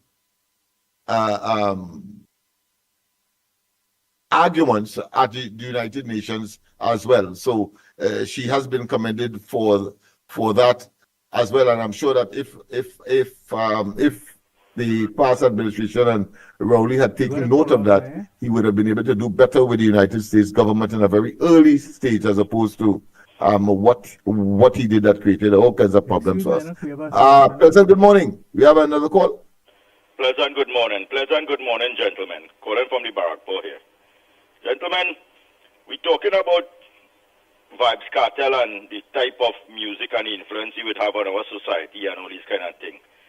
But I don't think Vybz Kartel was in any position of command, of leadership, that had a murder toll of over 600 people in a year, or any other person of influence who they say is not good to generate any kind of cultural pattern of behavior in Trinidad and Tobago. I think the worst destructive force ever set foot in this country is the PNM government, especially led by Eric Williams. And people go say, so why I saying this and all this kind of thing? And if you just go back to the history of our country when Eric Williams became the Prime Minister, the first, now he was, people talk how he's highly rated as one of the brightest person in the world at that time, and he's the fourth on top of whatever academic achievement he achieved. And then you see this man becoming a prime minister of a small little country with a population probably at that time maybe about 600,000 or a little more than that, around there, right? And then setting a groundwork in a country for this population, being a scholar, being this bright person, and devise an education system that segregated and divided our population to create illiteracy in a massive way to contribute to his remaining in office. Segregating citizens, children, when you're supposed to set a precedent of how to educate a population, how to give and make education a tool of coming out of poverty and uplifting your population and making them self-sufficient, empowered, and resourceful. Instead, what he did, he divided us. He created junior sec, morning shift, evening shift, prestige school, this school, that school, and segregated the population and telling here what, use a duncy child, you go on a junior sec. Use privilege, use a fortunate, you go to a 5 years college. And I know I had a few idiots who go come out and say, well, I went to a junior sec and I do good. It's not a matter you went to a junior sec and you did good. It's the matter that every child doesn't learn the same way. Every child don't have the same resources. Every child don't have the same condition that you learn under. I might be able to learn the ABC, the alphabet, faster than our next child. Or the next child might be able to learn. That don't mean to say we are dotish. That don't mean to say that we need to be separated and segregated. It means that here what? Our education system now is supposed to pick up these things and make sure that when both of us leave the institution, we are educated at the same level. And he destroyed that. He created something that made the population illiterate and dotish, duncy head. We see that playing out now in our society. We reaping the benefits of every single thing. Look at next simple example. PVC pipe have a lifespan. That's plastic and that is be in your home. We have metal pipes run across our country that gives water to the population. Any thinking leader of a country with the kind of resources that we have had and have would have think, hey, with this, the kind of condition, these pipes and things that are laid throughout the country in the mud and thing, it probably would have a 15-year or 20-year life expectancy. We would start to experience leak, we would start to need more expansion. Let me start to put aside like a fund, like a heritage stabilization fund, a maintenance fund for piping in the country. So that in the next 20, 30 years, I have this fund to replace and change out the majority of the piping and things so we wouldn't end up in a situation that we end up now. Simple things like that. Roads. You would say, hey, hear what? Long time it had 2 donkey carts passing in this road. We have in a growing country. Let me build some bigger bridges. Let me fix our roads properly. So we'll invest in that. And all these are things that just goes to show how these people have destroyed this country. We just talk about diversification. You tell me one other country in the world that wasn't perfectly diverse than Trinidad and Tobago before we became independent. We had cocoa, coffee, we had poultry, we had beef, we had all the natural resources you think about. We come upon energy in the late half. We had fishing, we have every single thing that you could have think of. We had the train, we had refinery, we had Caroni Limited, Manually Pitch Lake, we had Dunlop, the tire factory. Every single thing that a country, we had tourism, we had culture. Every single thing that you could have think about a country who now starting to look for avenues to diverse their economy. We had that. And who destroyed it? But one by one they dismantled every single thing in the country. And now let us be talking about diversification. So where are we going to re-diverse? Where we diverse from? And all that come under PNM. Caroni, the last nail in the coffin was Petrotrin. They destroyed the rice industry. There's every single thing PNM destroyed in this country. Just imagine Trinidad and Tobago without a PNM. Let me tell you something. This would have been the most beautiful place in the world. Because you'd have people now in government. Rather than creating division, rather than creating racism, rather than creating class and different cultural differences, we would have been bringing the country together. We would have been investing in the education. So the person in Lavantil, Beetham, Sealands would have the same opportunity and same quality of education that the man in Westmoreland and Glencoe and all these kind of things. The same opportunity that you would have to go to the bank, anybody else in the country will be able to go to the bank and have that. And that is what has created unity. And everybody in this country would have been proud to say, I am a Trinidadian. Whether you're African, Indian, Chinese, whoever it is, we'd have been singing, we're Trinidadian. We're not having as much Arrival Day and Emancipation Day and thing. We'd have one day, Trinidad and Tobago Day. Trinidadian Day. And that is what PNM do to this country. The illiterate and the arrogance and the ignorance of the people who still supporting PNM. They are in a state of disrepair. They're in a state of disbelief. They're in a state of abuse. And they cannot know how to make that effort to come out of that state. They will just have to die out and go out like flowers. Until eventually we would start to see things changing. Let me hope we ain't reach that bad. Let me hope that our murder toll doesn't exceed 600 and 700 anymore. Let me hope that if it have to reach some kind of murder toll, we in the 200s and dropping it as we go along. And bring back that want to be a Trinidadian in Trinidad and Tobago. want to be a patriot of Trinidad and Tobago. Want when we become educated, we apply our education to Trinidad and Tobago. And then you would see and understand what the cancer called PNM have done and destroyed this country we call Trinidad and Tobago. Have a good morning, gentlemen. Enjoy the rest of the day. Take care. Thank you very much, my friend. Well said. I don't think anybody can argue with that.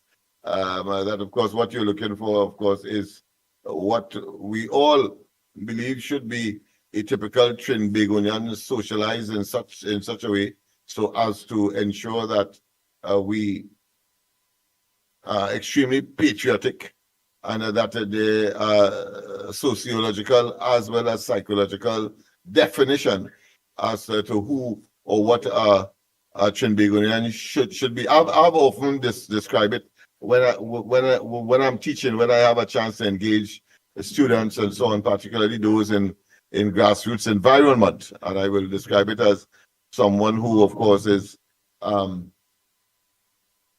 respectful, someone who is extremely patriotic, someone who is willing to learn, someone who understands and makes certain that their integrity matters, and therefore right and wrong should be a consideration, and most importantly, of course, their ability to be industrious, and therefore, in other words, work in such a way so that you get a fair day's pay, or put another way, put in a fair day's work for a fair day's pay.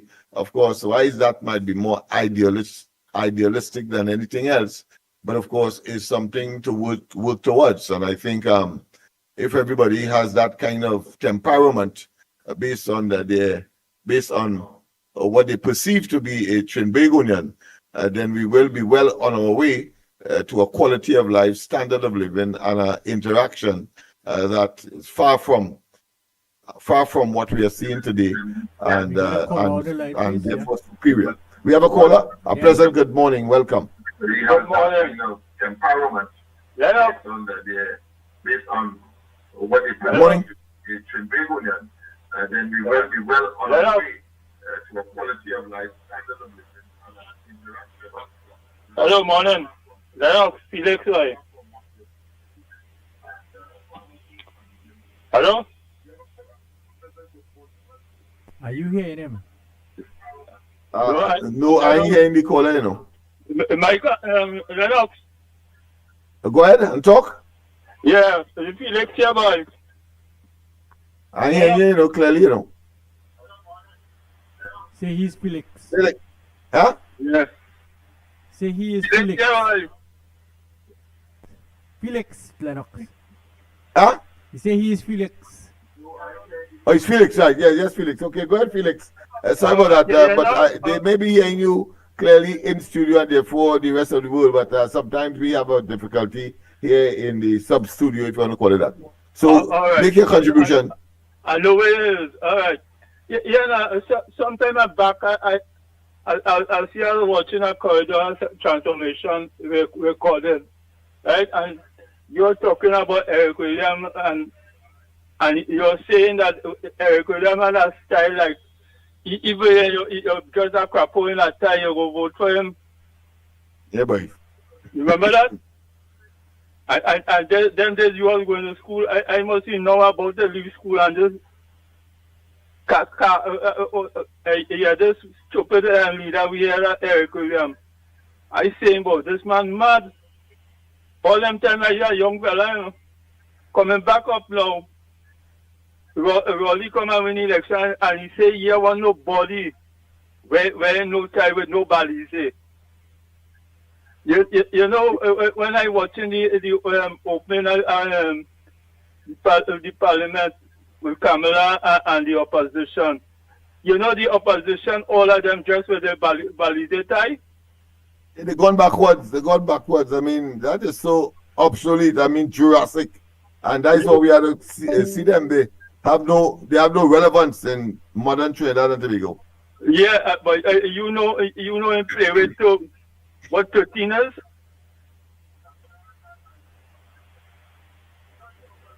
Eh? Lennox? Hello, Lennox? Hello? Okay, you go ahead, Lennox. Lost him. Yes, well, I didn't hear much of what he would have said, but I know that it would have been a sterling contribution nonetheless. There was something that came across my mind when I think one of the callers was speaking, and but since I have that has slipped me, let me just say that there's an article as well, Gonzalez.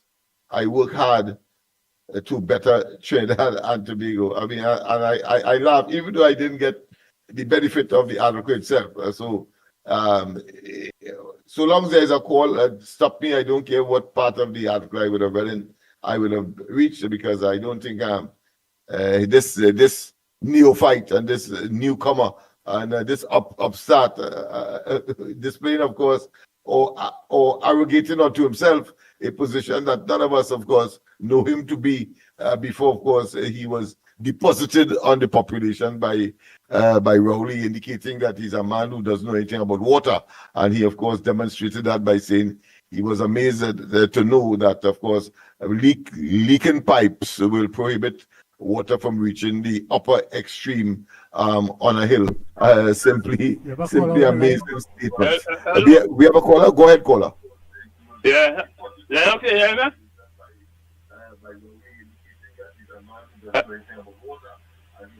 Hello? You won't see if you're hearing him. No, I'm not. Because you I'm talking. hearing you, but I'm not hearing him. Talking.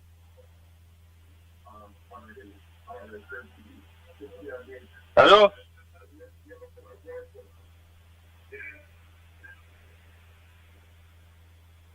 It happens with Andy as well, so I wanted that you do not. But I roll with the punches. Hello? Right, go ahead now, caller. Yeah, I hear you now. Say hello. What I was asking you, Lennox, if you know in play what 13 is. Hello? What you know 13 is in play with? Crapo. What is that? You want to know what 13 is in play with, but it is crapo. What I think about the crapo? You want to know in the playway chat if you know what number 13 is, but it is crapo. And he says crapo. Oh no, I didn't know because I doesn't play that. But thanks for the information. Yeah, because of course crapo is significant to Laventilians because they are denigrated and have been denigrated from since Eric William times. And you have the current crop of PNMites believing that Laventil is just a vote bank for them, and they could shift any which way, and they will need to vote for them. But it's more like a very hostile relationship. Where, of course, they are suckers for punishment, and then they continue to unleash punishment on the people. He says who ask for more. He says his money is running out on the phone, Lennox, so I don't know. He says what? His money running out on his phone, like. And I'm not finished. Yeah. So go ahead and talk, because as I say, I'm not hearing you clearly. But that is not for the first time. Go ahead. I will pause. You could put it in, tell him that I say 13 mean crapo in the way, and 13 representative of the PNM in Parliament today. Right. Okay, I hear you. I hear that part, at least, yes. Yeah. And 13 represent a black day as well. Yeah, a black day, Black Friday. Yeah. And coming in next election, they might drop to 6. And after 6 is 0. Because what I do know that you see that Balize house, you take people for money and build that. And that has to sink like the church man was trying to build with taxpayers' money. Yeah. A wicked set of parasite. Yeah.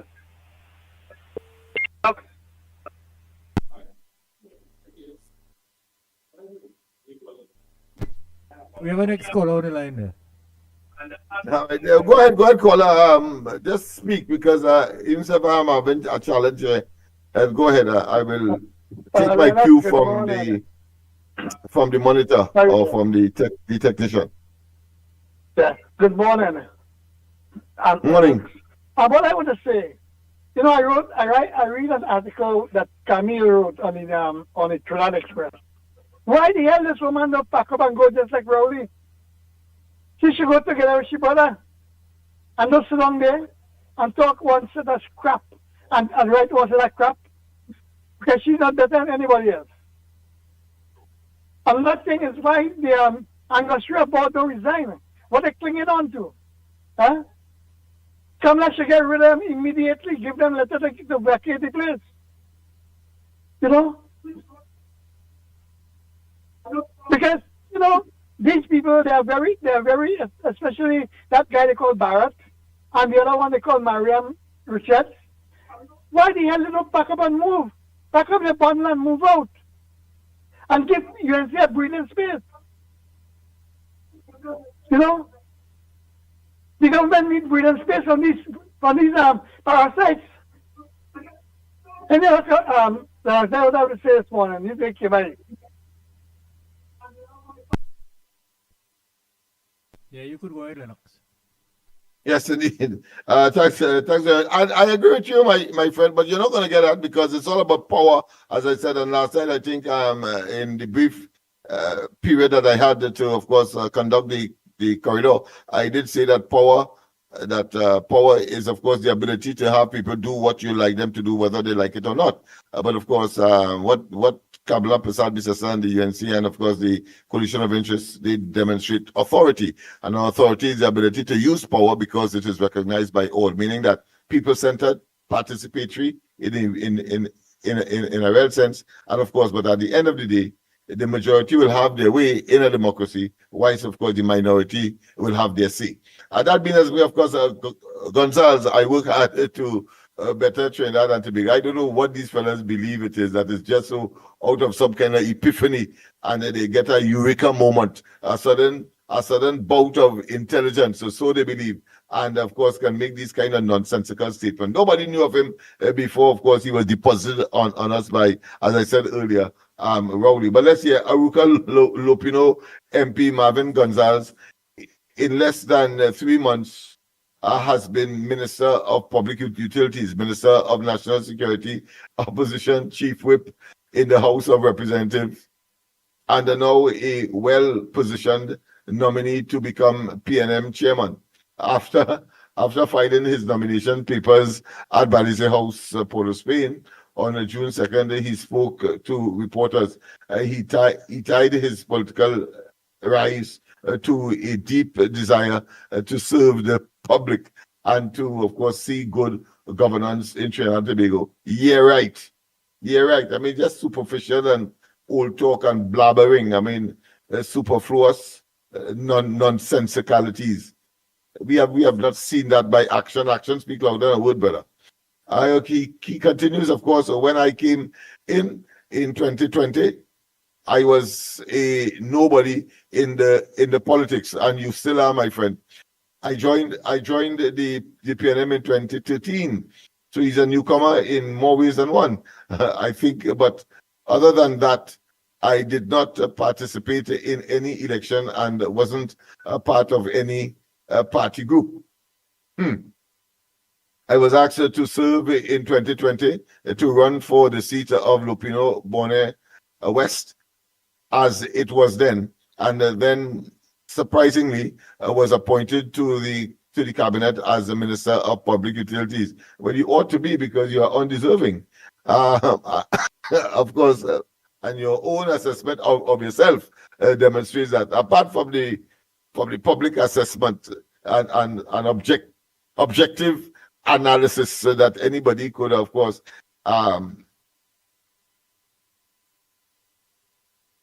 produce on this matter. I like service, and I like serving people. I like to see people's lives being improved by people who come forward in public service. And what again he says, Gonzalez said that was exactly what I had done in as MP in his constituency and as a minister. Yeah, right. And then I became Minister of National Security. Asked he had been lucky. He did not cite any luck. I don't consider myself lucky. I just believe that people recognize your work ethics and then recognize your capacity to do so. What I want to tell him is because when everybody run out, not only that fellow who came from the bank in that African country, what do you call him? Lee Hunt. Yeah, Lee Hunt. It's because he went out, and that's why you came in, my friend. And based on that, they asked you to come forward and serve in other capacities. So it has been a rise.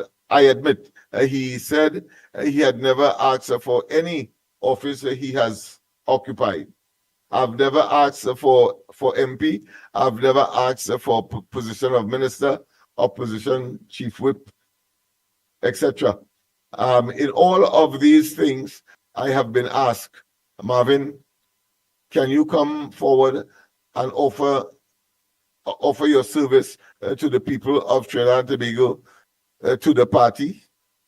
That's a question that somebody apparently asked him. Somebody clearly anonymous, except of course for Rowley when he said that he doesn't know anything about water, but make him in charge of WASA. Because I believe TT is better off with the PNM being in government. That is the reason why I have given my commitment to serve the party and by extension TT to ensure we have good government in this country. Well, of course, that if you ask for the joke of the year, well, that's clearly it would be very close, if not the joke of the year, because it's certainly hilarious. Gonzalez vowed to continue to give his best shot if elected PNM chairman, using his experience as an MP and minister. As he ended,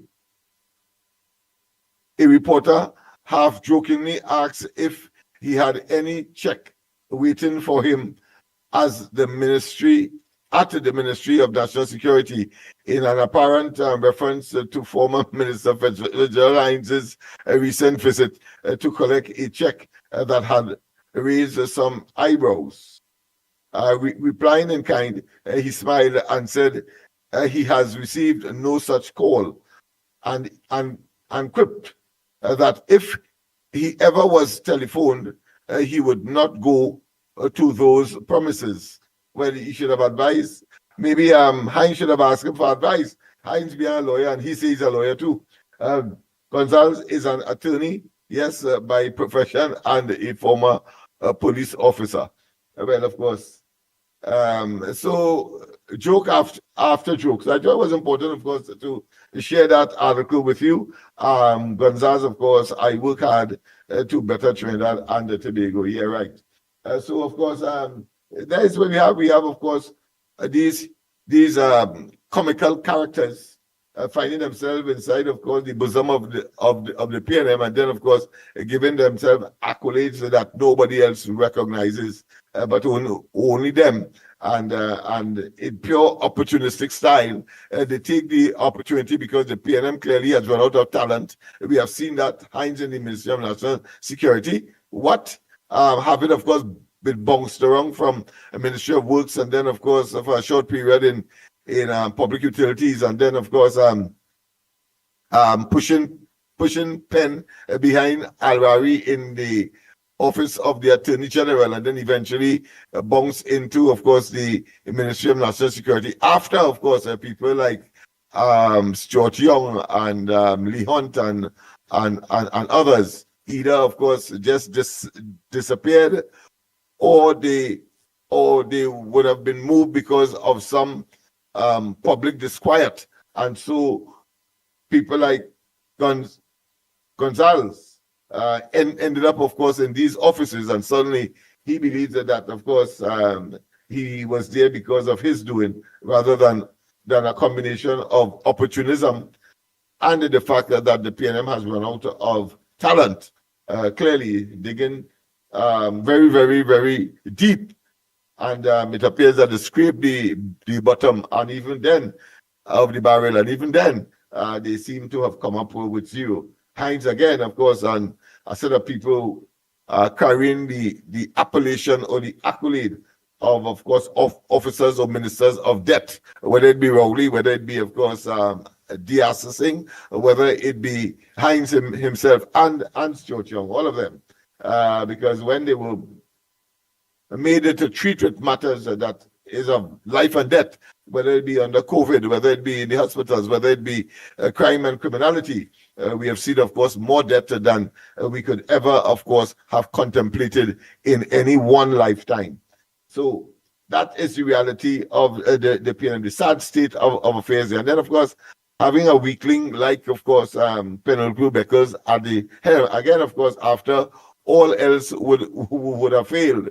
It shows that the level of scraping that the PNM has gone to in order, of course, to come up with now a leader and a confession that, of course, the party is in total and absolute shambles. For that, of course, a Tower of Babel to, or more appropriately, that Humpty Dumpty to be put together again. I think, well, according to the nursery rhyme, nobody could put Humpty Dumpty together again. So I think that aptly describes the state of affairs of the PNM, a total Humpty Dumpty. That being as it may, court PTSC $15,000 fee for excursion buses unreasonable. That's an important one as well, because people conduct or pursue these excursions as a fundraiser, usually for charity, usually for a group or for some medical or some other human scenario that requires, of course, a sudden injection of large sums of money, but people wouldn't have it by way of their salaries, so they of course they organize an excursion in order, of course, to generate the funds. Sometimes it may be private persons because they want to probably to get something for Christmas, as the case may be. But of course, this story speaks volumes as to $15,000 fee for an excursion bus. Let's hear what it has to say. Once again, the court is saying PTSC $15,000 fee for excursion buses unreasonable. That's what the court is saying. So let's hear what it has to say. A High Court judge has ruled against the imposition of a $15,000 licensing fee by the Public Transport Service Corporation on private exclusion buses. Well done, court. Well done. I hope it's Frank C. Prasad. Yes, it is. Justice Frank C. Prasad and this favorite judge granted declarations sought by the Private Bus Owners Operators Association and its president, Nazim Mohammed, awarding $75,000 each in vindicatory compensation. Mohammed received an additional $15,000 in nominal compensatory damages, while the association received $5,000. He declined to order a compensation for the 50 individual members of the association. So there appears that there is a matter that was taken to the court by the bus owners, the Private Bus Owners Association, against, of course, PTSC. Let's see what more we can glean from it. In August 2024, C. Prasad permitted Mohammed and the association to challenge the legality of the fee in a lawsuit against the PTSC, the Transport Commissioner, and the Office of the Attorney General. Later that month, PTSC agreed to suspend the fee until the court made excuse me, its determination. This allowed excursion bus owners to apply for a public service vehicle license without paying the fee for vehicle inspections until the case was determined. So their buses had to be suspended. All right, we go to the lines? Go ahead. And if you have, of course, voicemails, feel free. Yeah. Good morning to the ground report, Senator Smith. I know Andy not wrong. Mickie. Listen something. I just want to say other thing on the demerit point system. I'm not hearing it, so I assume that they are talking. Yes. I understand what you're saying. Yeah. This demerit system on our roadway, seat belts and all them kind of thing, right? But what I'm saying, right? All these laws and bylaws and crazy laws and mad laws, draconian laws, all them laws will never save people's life on the road. Because people's life on the road is saved by driving, or you will say the driver. But there's a reason behind that too. There is a type of vehicles that we bring into the country that causes a lot of people to lose their life whenever they make some error or mistake on the road. Because I'm a driver from the 1970s, right? When we had things like Council and we had Zephyr 4 and Zephyr 6 and we had Austin Cambridge and Morris Oxford, all these different type of car, Avenger and whatnot. All these vehicles on them was back-wheel drive. And these vehicles them was hard because I take a shot. Because I could remember a partner on my run up the road with a Morris Oxford. And he had 6 passengers in the car. He hit a light pole. The light pole fall back on top of the car. Make something like when you put dumpling in the middle of the hood. And then he hit a tree. And the 6 passengers walk out the car just dusting little glass from the arm and everybody safe. Right? Today, as you run up to it, could be you alone and you hit a call, but the car so soft, it opened up and use a dead man. Right? So it's not because the driver is driving so much worse disease that causing this amount of road death. It's the type of vehicle that they bring in and give you front wheel drive is a casket. That is a top heavy vehicle. And the vehicle is so soft. So no matter what law you implement, you will always have road death on our road because the vehicles them cannot take it. So as a man make a mistake, he dead here. Long time days, I from the beach area, and the beach area didn't even have a death until about 2005. Right, when these first 2 fellas, I can remember Rocky, and one named Tiger hit a bridge and they died. Right, so this kind of thing, what they're talking about, seatbelt, all them kind of thing is a waste of time thing because all my life, in my beginning of driving, I drive without seatbelt. Right, seatbelt don't save your life. Seatbelt make men lost their life in fire, in the river. Men crash head on with seatbelt and dead. So all them things is a false belief that seatbelt save your life. Everything to save your life is the driver. And today, the kind of vehicles we have on the road, your life is not being spared because these vehicles is toilet paper. So any mistake you make, use that dead man. So this points and all kind of what they're talking about is only to make money because that doesn't save you from getting yourself in an accident or dying on our roads. So Kamala had to get rid of that. And let me tell you something before I go. When you see the police on this road so much, you know how much time some drivers are frightened even when they see police? Because they know they get in charge for something or the other. So all them things just add up to our driver being incompetent and unreasonable thinking and all kind of things, fearful on the road, all kind of things that just cause accidents. I have a lot of things to say, but I can't say it. Because I know about driving. I had for that drive for 47 years and never even make accidents. I had for that drive truck for 35 years and taxi for 10 years. So I know what I'm saying. Right? But there we go. So Kamala has right to remove that demerit points because that is a complete waste of time. Until they bring better vehicle in Trinidad and Tobago, we will always have road carnage. That is my contribution this morning. Okay, Lennox, you could go ahead now. Yes, indeed, of course. And I was making a point about, thank you very much, caller, making a point about the exorbitant fee that a court says that the PTSD charges for for the use of their units. Let me just continue. In his June 2nd, which was yesterday ruling, C. Prasad found that while the PTSC was empowered to improve was empowered to impose fares and charges prescribed by the Minister of Transport, the corporation and the licensing authority failed to justify this steep increase. We have He declared. We have a caller. Go ahead. Morning, sir. Good morning. Long report. The best show in Trinidad and Tobago with the best host. Yeah, wherever Mickie and Andy is, a pleasant morning to you gentlemen. Mr. Lennox, I just wanted to make a point, right?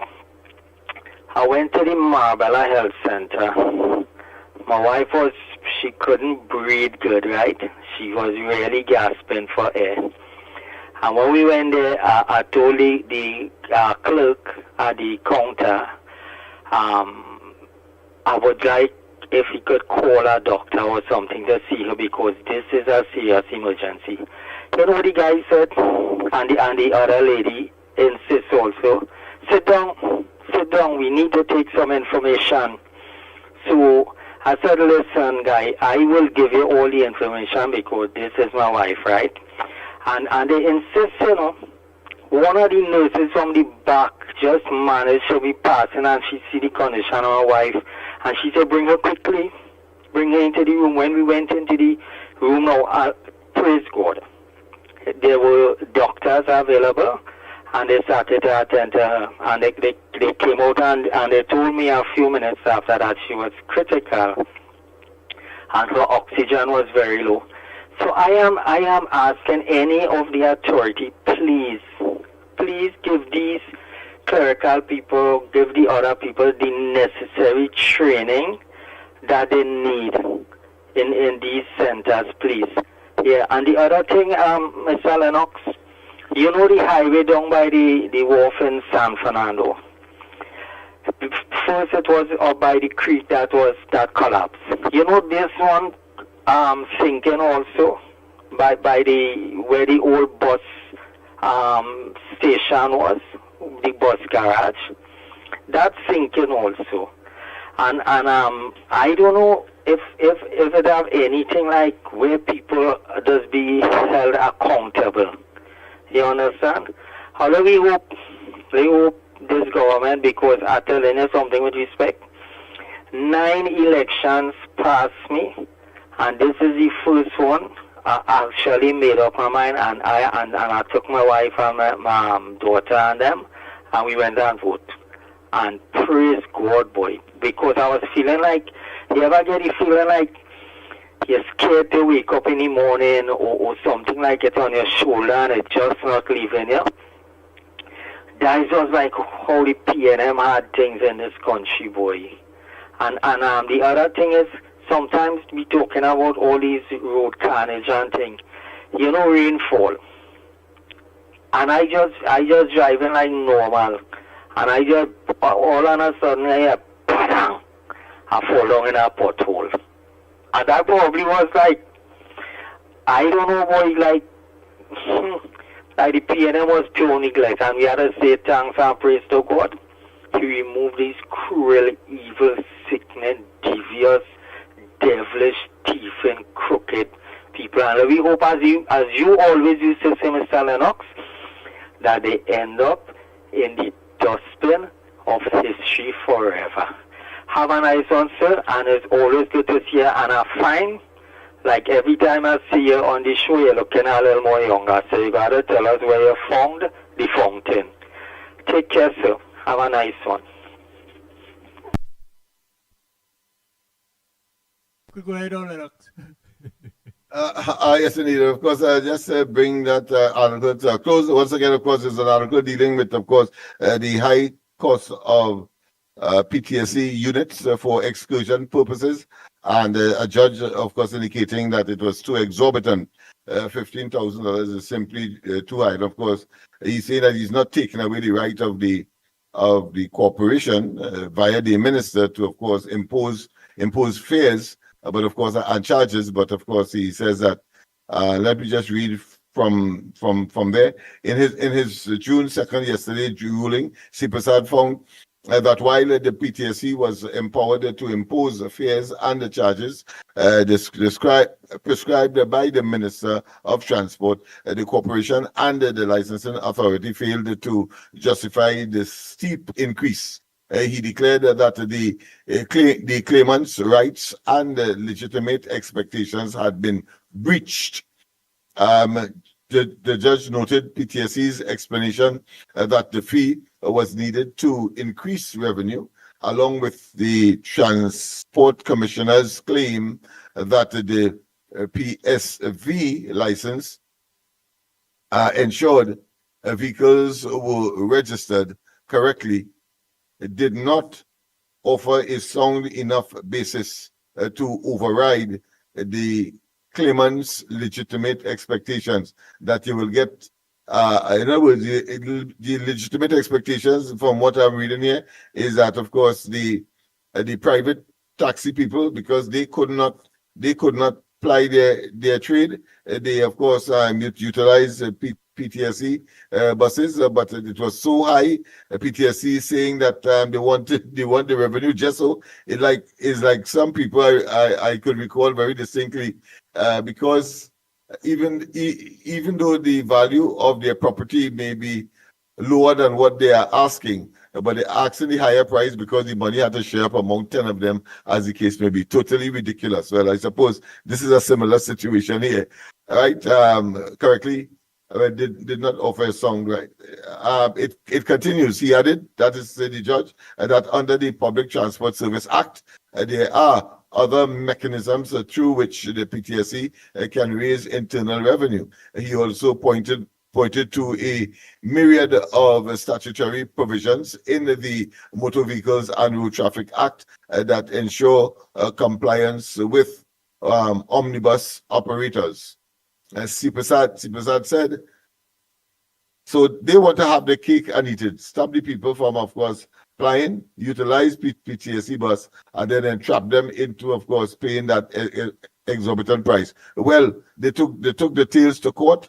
The private service transport people, and of course, they said, and the court agreed with their case that you cannot utilize them to increase your profit margin in the way that they have. C. Prasad said before reimposing the fee, after nearly 2 decades without it, operators should have been notified and consulted.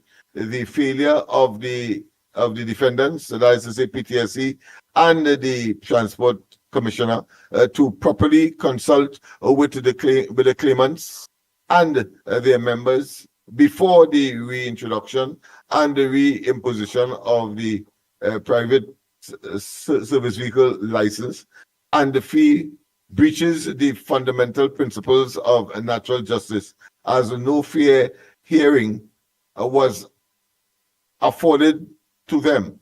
He wrote, calling the move fundamentally unfair. The judge said evidence suggested an intent to penalize operators who did not obtain the PSV license by limiting the number of passengers their vehicles could carry. He said this would render their operations commercially unsustainable and effectively subject them to PTSC's control. Wow. So wow, this is a victory for, of course, poor people. I must say. C. Prasad also found that the application of the PSV license and the fee was unequal.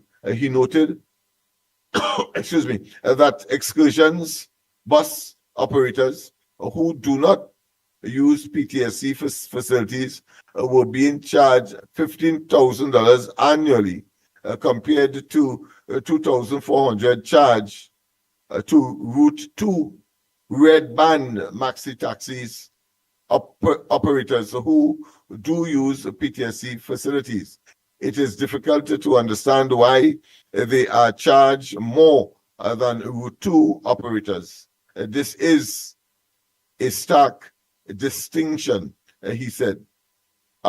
He continued, of course, it could not have been without Parliament's contemplation that the PSV fee collected from the claimants and other operators should be a primary source of funding to maintain the PTSC's facilities. He added, the service provided by the claimants ought not to be marginalized. Given the pressing need for economic diversification, Sipasad said, tourism development should be a national priority. Tours, trips, and excursions should be viewed as an essential aspect of the tourism expansion effort. He said policies should support, not hinder, private bus operators with oppressive or unreasonable requirements. There exists a need to revamp how decisions are made. He continued. Wow, very comprehensive. Not only criticizing the policies, not only criticizing the methodology, but also criticizing, of course, the way the decisions are made. Every effort must be made to eliminate oppressive bureaucratic approaches and adopt policies that facilitate the ease of doing business. Well said. Andy's favorite judge, yes. In their claim, attorneys led by Anand Ram Logan SC said that the association's members who conduct charters and excursions using refurbished former PTSC buses were charged the PSV fee between 1997 and 2004. Initially set at $100, the fee rose annually to $7,500 in 2004.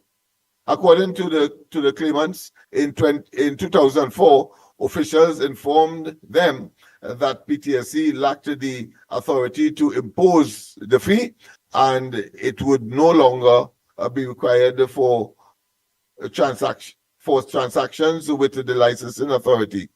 Based on that directive, they continued conducting transfers and inspections without the license.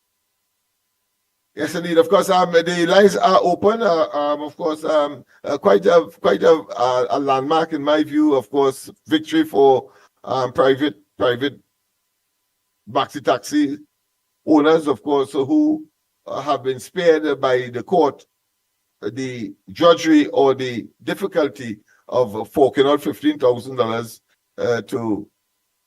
to treat with matters that ought not to have been stymied their business, and the judge is saying in non-certain terms that ought not to be. So you're supposed to do things in such a way as a state agency to facilitate, to encourage ease of doing business, and to make certain that people are incentivized to, of course, do their business, because the service they're providing is transportation to people, whether it be, of course, the normal commuter, or whether it be for tourist reasons who may visitors who may be here and want to get to different places that are of some kind of attraction to them.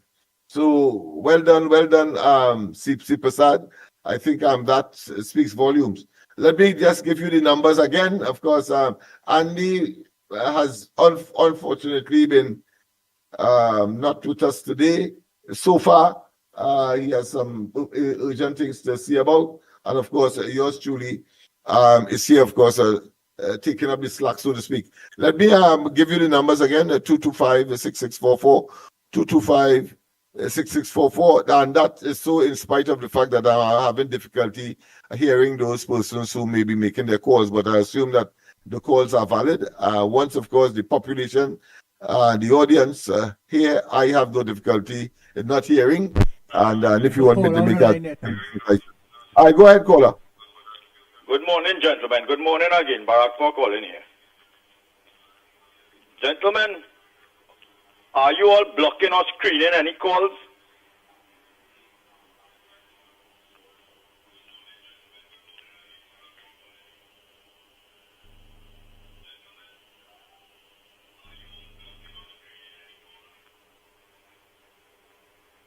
He wants to know if we blocking or screening any calls.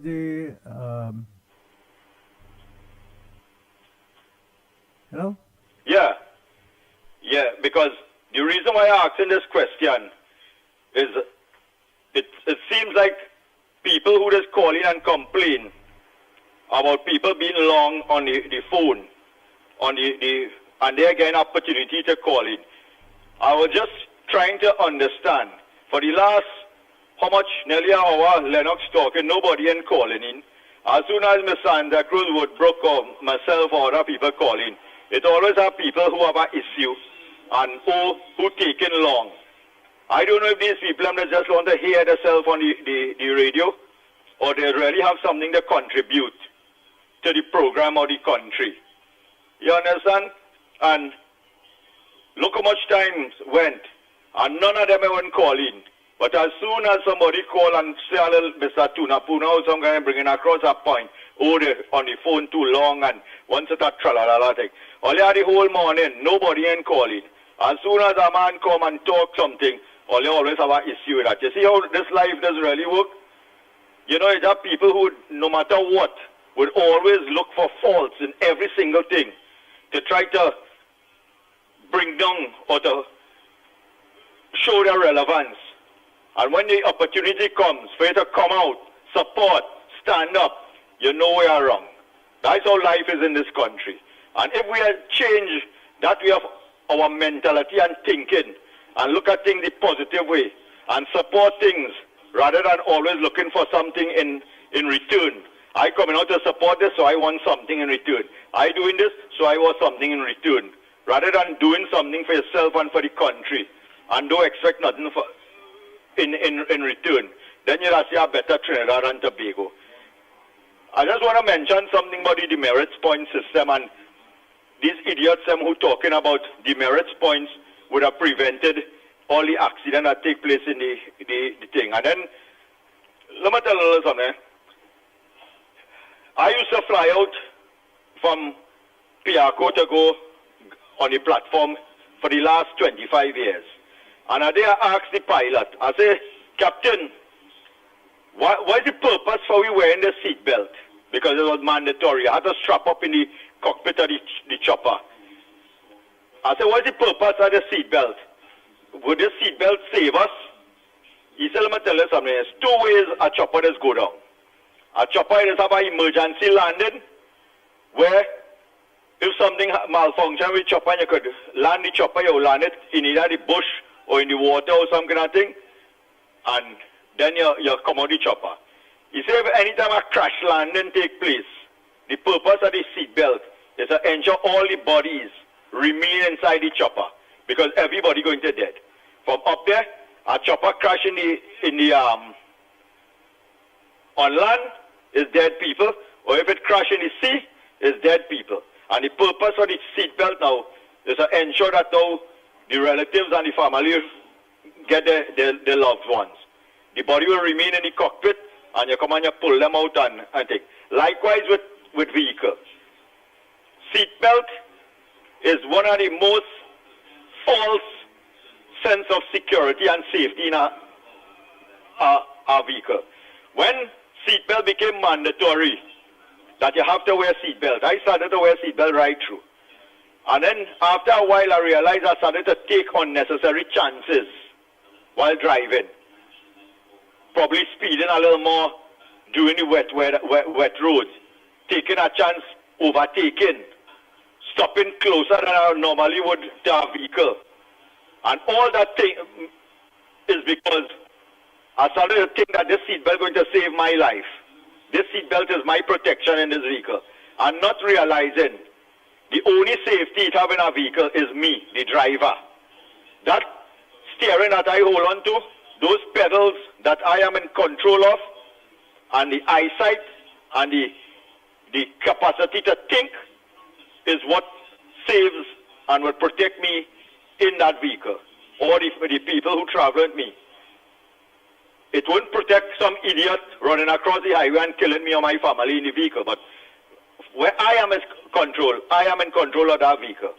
So after a while and thing, I started to realize, let me take off the seatbelt and drive a little bit on the highway and thing, and get back that sense of alertness and bring back that thought of, hey, I am the one in control of this vehicle. Seatbelt are going to protect me. And that's the same thing. And the second part of what is most responsible for most of the carnage on the road is the condition of the roads. We are the worst roads, look at piece of dotishness they do from Chase Village to Chaguanas, the wide end. They have about 30 white line on the road. As the rain fall, you don't know where to go on the road with your vehicle. You don't know which part of the road your side on. You don't know where the other car is supposed to be driving. So you got to take a chance driving from Chase Village to Chaguanas. All wrong Siram Brothers. It's have about 99 million white line on the road, where your vehicle all over the highway. And all these things is simple little thing that could prevent people from losing their lives or getting an accident on the highway. So, I don't talk. Let who want to call now and say I talk too long, there is no problem. I could understand that. Have a good morning again, gentlemen. Take care. Yes, indeed. I think he spoke volumes there. We have another call. If you have another call, go ahead. I didn't hear much of what he would have said, except, of course, I think I got the gist of persons who maybe they don't want to take the opportunity, and as soon as someone else does it, they criticize. I would have had a situation like that on my own program in the night on the corridor when, of course, I have a fellow who is right or wrong, a businessman, a budding businessman, and he would come every night religiously and make his contribution. But there are those around who were saying that he ain't talking good, and those very guys, I the kind of man will, of course, invite those persons who are criticizing someone for doing something. At least they're doing something. It's better you try and fail than fail to try. And up to now, I've not been able to get the arch criticizer to come on the program and make his contribution. But that is how it is. There are those who are going to sit and look on and then, of course, criticize. And there are those who will get their hands dirty. And I think those who are prepared to get their hands dirty, in spite of the challenges, I think you should commend them. Yes, go ahead, caller. Good morning, my brother, Mr. Lennox, and the Mickie and Trinidad and Tobago. Mr. Barapo, I want to say you is a man with a stock real sense. I enjoy listening to you, whenever you talk. You and Mr. Tulapula and many more, right? You always talk with sense and only know plenty history. So I recommend that, man. You have no fear. Yet, I want to say to this scrap old iron and scrap iron man, well, day before yesterday, I was so impressed. When I saw him on TV there, and he looked so happy and refined. You see the smile on the man's face. Before then, right, he had a sad face. The little tears want to come out from his eyes. But I am so proud because I always talked about him. I always say that he need the scrap iron. He loved the scrap iron. And the regime before wanted to take it away from him. You understand? But I have to say, you get back your scrap iron, your old iron and pan and everything. You get it back. The smile on your face has been improved. So I'm glad for you. Things happening. And you know that you said it yourself is happening, and you're seeing the reality of it. Your dream are coming true.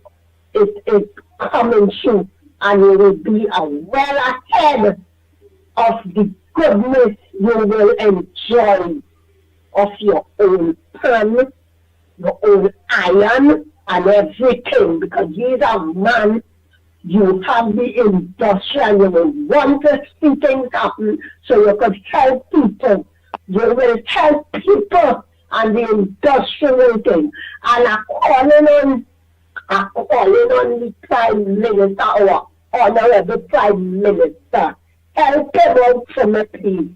Because he's a man. He wants to see the place clean and nice. He don't want no old pan and no scrap iron laying around. I myself have a old fridge and all. If you need it and you want it, you will have it. Because you is a man of dreams. Thank you very much and keep it up. And don't cry for me. When I watch you on TV, I don't want to see no cry face and your eyes red and your things happening.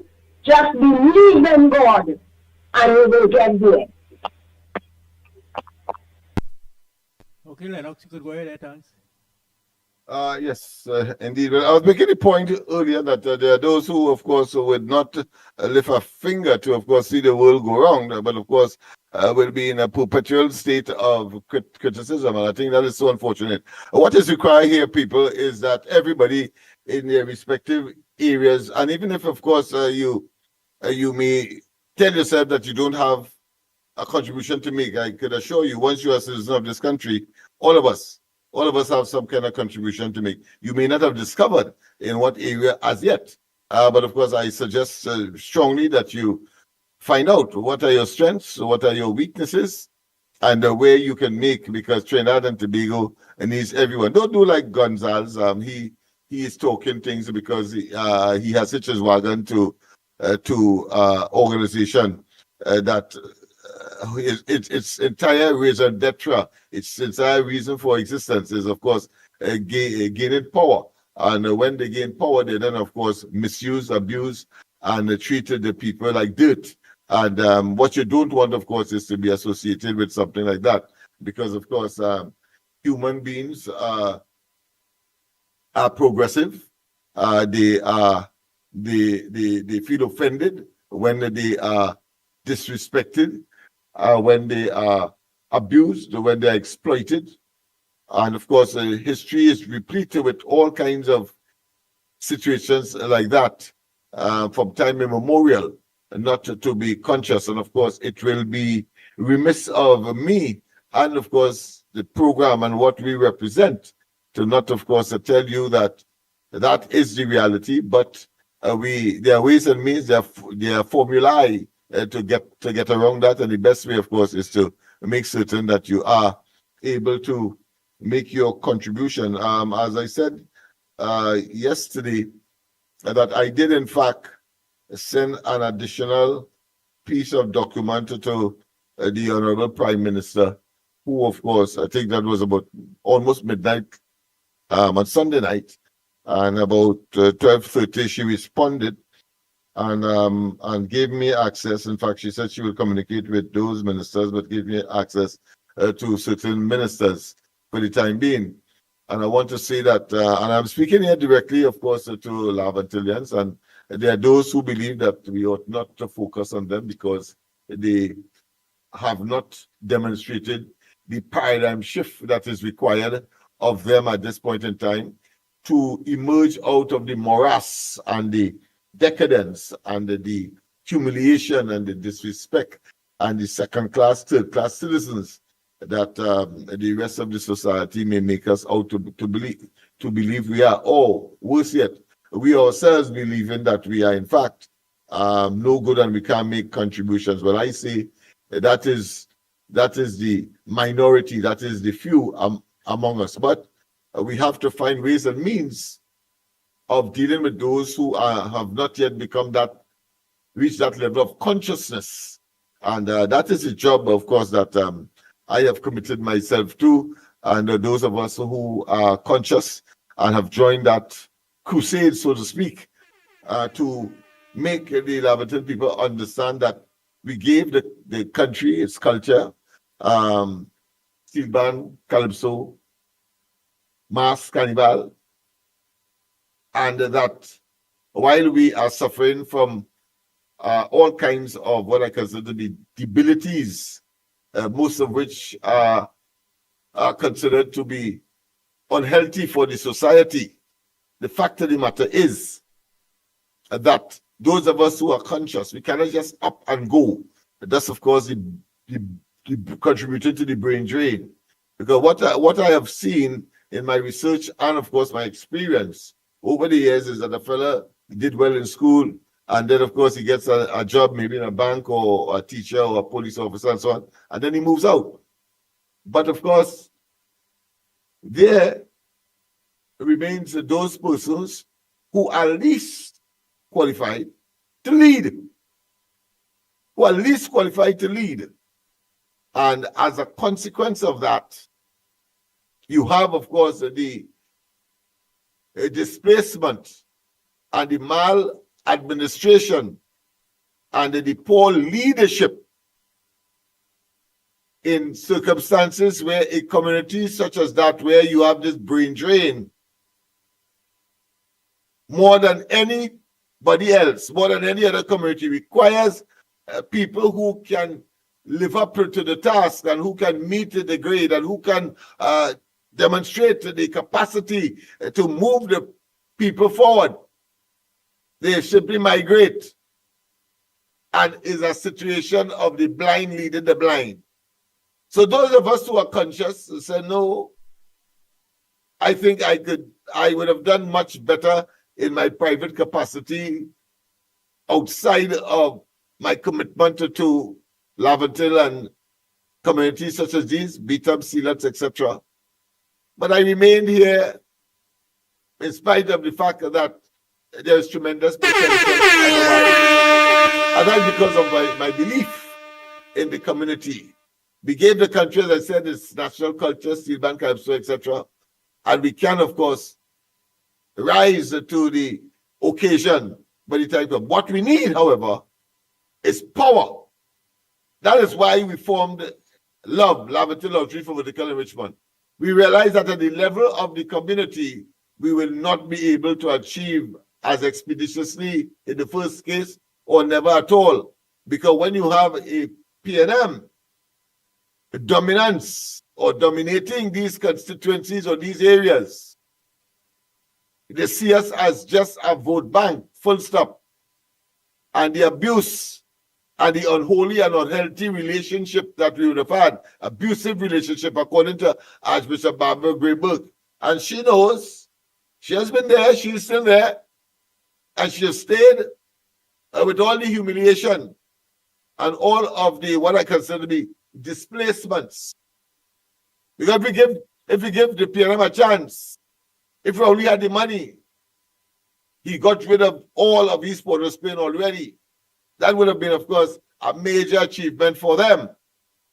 But what would have happened to the rest of the society is that the very people who they say bad, who they say are engaged, of course, in these home invasions, who are engaged, of course, in kidnapping and robberies, etc., they will now be placed closer to the homes of those persons who either are unfamiliar or never expected that their community will become a haven for elements that will convert their community into, of course, what these people would have left because of the displacement by Rowley and by very myopic policies of course, displacing the community, gentrifying it, meaning that they're bringing their people, maybe gated community, etc., they're 1%ers, while the rest of the population suffers. So I want to thank, of course, the population nonetheless. Well, Lennox Smith, I must tell you, always saying that you're absolutely right. You're absolutely right. And this UNC government led by Kamala Prasad Bisesa, as they say, when UNC win, everybody wins. And anybody Yes. that don't have sense, that they actually don't have common sense, wouldn't understand what it is you're trying to say there.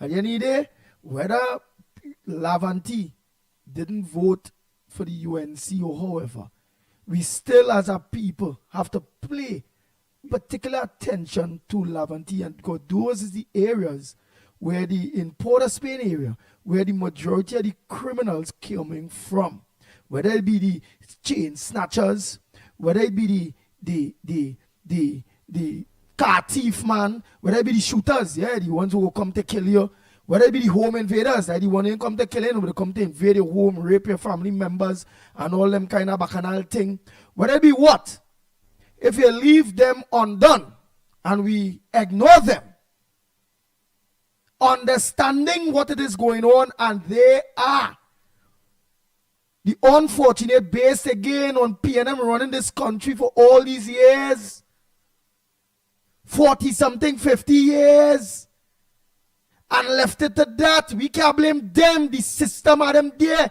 Yes, like me and you, we smart enough to know what's the law, obey the law, do the right thing. Yes, we are. But sorry, in life, it are people smart and it are people smart. It are people dotish and it are people dotisha. It are up, it are down. It are true, it are false. It is what it is. It are them and it are we. And if it is we don't study them, that's what Lennox Smith is trying to say. Those, whether you're going to a gated community, whether you have security by your gate, Trinidad and Tobago will deteriorate to the extent that you all in the gated communities, you all were not that running from fixing the problem, which will make the problem even more worse. That is what will go on. They will now start to jump your gated communities. That's when you will start to see politicians and councillors and all these people getting shoot, kill. That is how bad it can deteriorate. It's facts. Some of you might be listening and you all will say, oh God, Lennox Smith there with this Lavanti, them in no hope, them in this, them in that, and all that kind of bacchanal thing. Some of you will be saying all of that. Jumping from where you go say, listen to the message. Don't shoot down the messenger. Lennox Smith is the messenger. He gave I vaccine. I smart enough to know all what Lennox Smith said there. When it coming to a government, we have to take particular attention to those depressed areas, which is the same PNM areas that producing majority of the monsters that coming to invade your house. You end up in the grocery by mistake. They're going to rob there. You end up in misfire. One of your children come and dead. Yes. Yeah. Andy, I stood there and admiring you, man, because I may not have been as graphic as you have been, but that is the reality. And I really want to commend you for bringing up the rear. Bringing up the rear. I think that is the fact, and that's what we have been saying from time immemorial. That is what we are trying to avoid. And when the PNM comes, like take for example, Guard Christopher was the latest victim. When the community itself see the problem, decides to do something about it, and when the PNM comes into government, they then, of course, destroy or break down. So, Guard Christopher saw the abandoned Movan Health Center. He got assistance, upgraded it, computers, etc., set up a homework center. And as soon as the PNM came in 2015, with Leon's being a fellow who, of course, is supposed to be a grassroots man, so he say. But of course, we know, of course, Heinz is a publicity elitist, publicity dread elitist African or Rastafarian. They just close it down. close it down. And so many others that people who could least afford it, at least sustain it, so whether it be athletics, whether it be sports, whether it be education at the different level. In my case, of course, mine was vocational. Over 6,000 youths graduated from my program. PNM simply closed it down by starving it for funding, or in Gad Christopher's case, the building still belonged to the government, and they simply took the building. And what you have done. So if there were 25 young people going there to improve themselves, you effectively throw 25 potentially young people from living, of course, something totally different to, of course, a life that they may gravitate to, a life of crime, gang warfare, gang activities, criminal behavior, etc. That is what you would have done. Lennox Smith. And the PNF can understand that up to now. Nice, but we know Kamla Prasad Bisesa, the UNC will understand that, because what we ignore now will come and haunt we after. So now anything we ignore now will come and haunt we after. Yeah. But in everything, you have to do the zombies, the PNM still are wrong. I still happy that they out of office, but the zombies and them still are wrong. So it raises it up, you know. Everybody in their own way pushing that weight off of we back. Yeah, we pushing.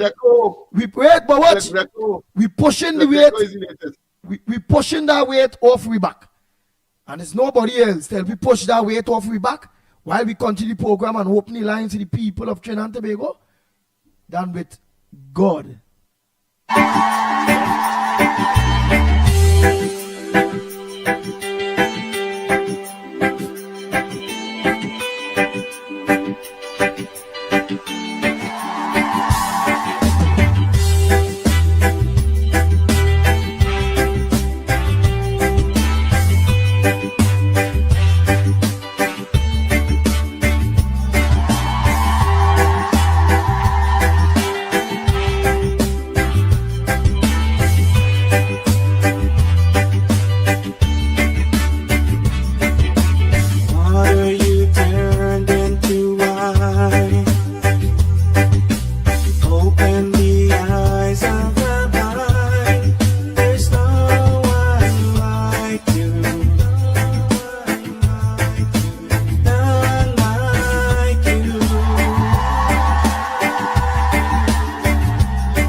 Talking about the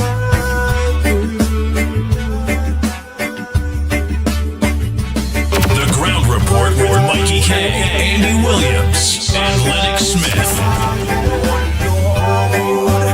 Bang, bang, bang, bang,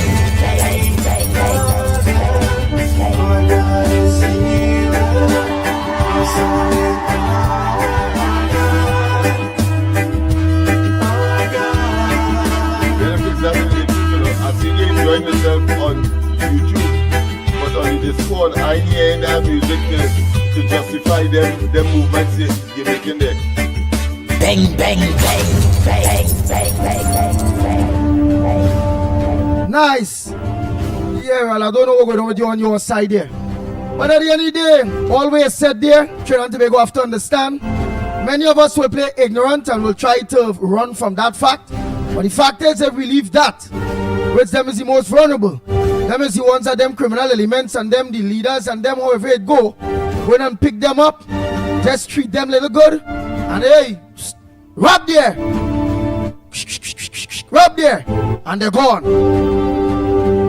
Oh, shoot there, and they're gone. That house they have a vault, go home and invade there. I thought 2 sweet daughters, eat our food, punching the smoke, the weed, and they're there. It is what it is. It is what it is.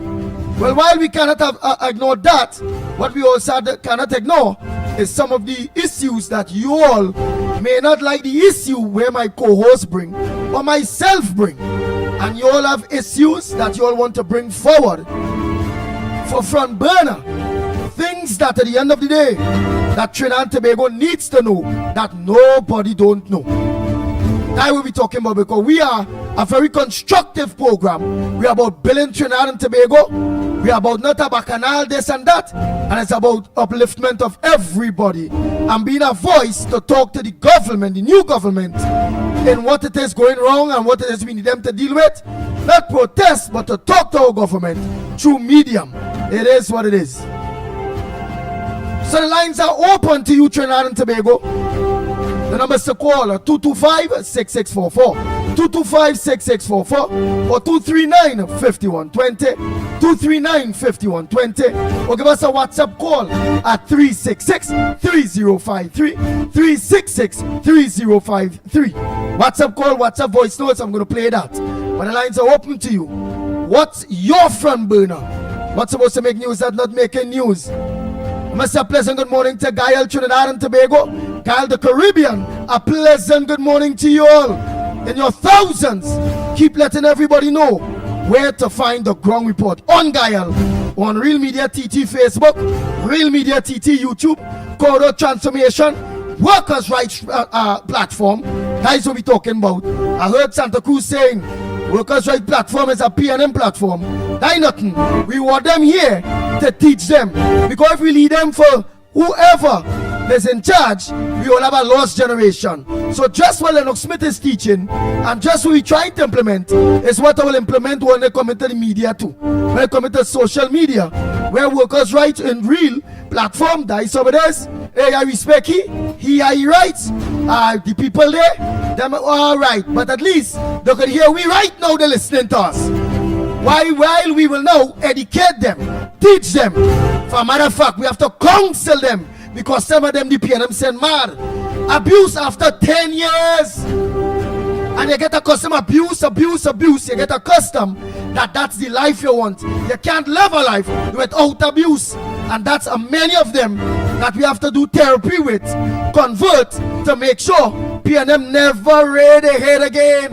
They must stay in a position until they will away from 13 seats to 9 seats to 5 seats. For a matter of fact, if it's up to me, in the next general election, it must be none. Wake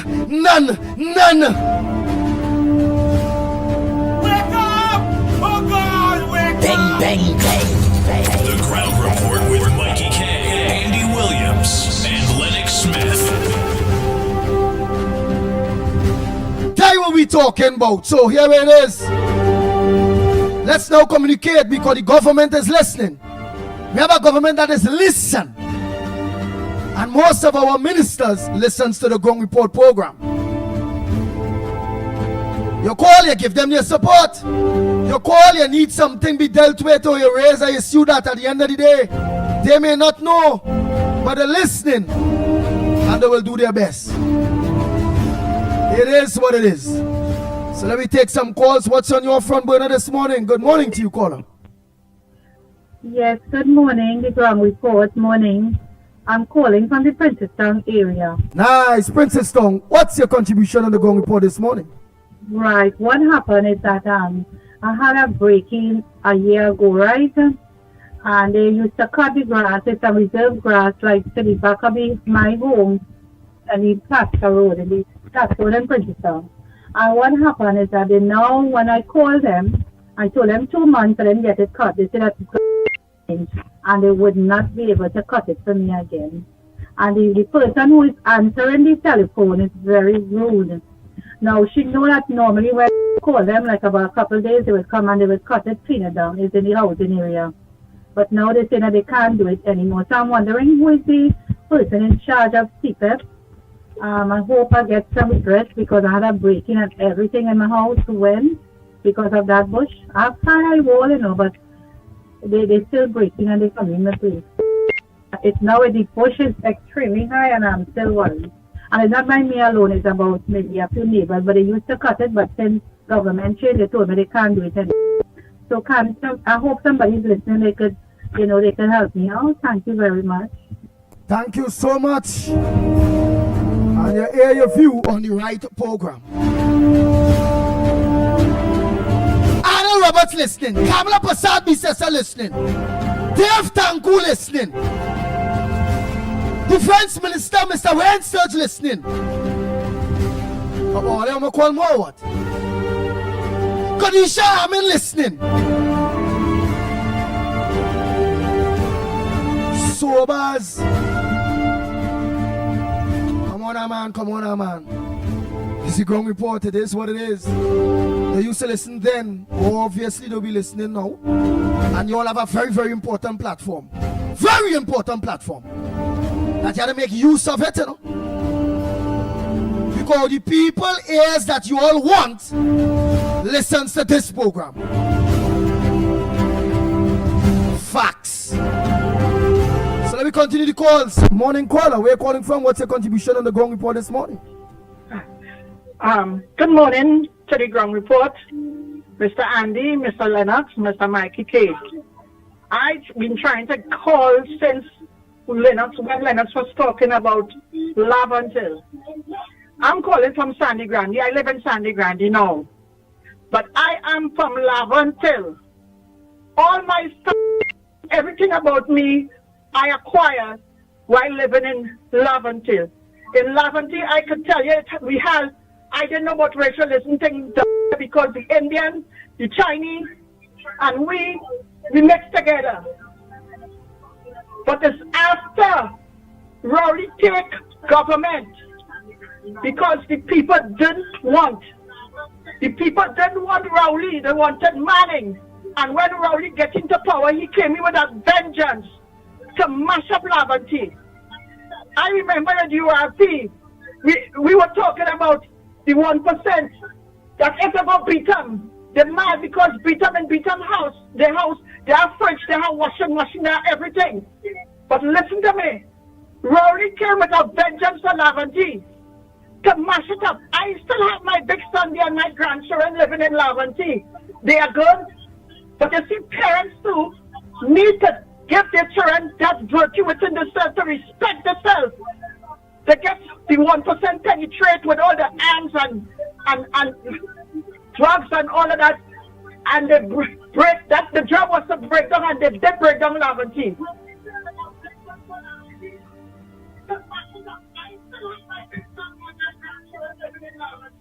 Nice, thank you very much.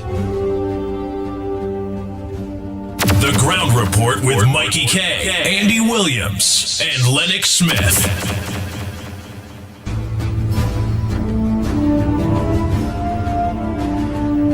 Hey, Davis Morales is listening.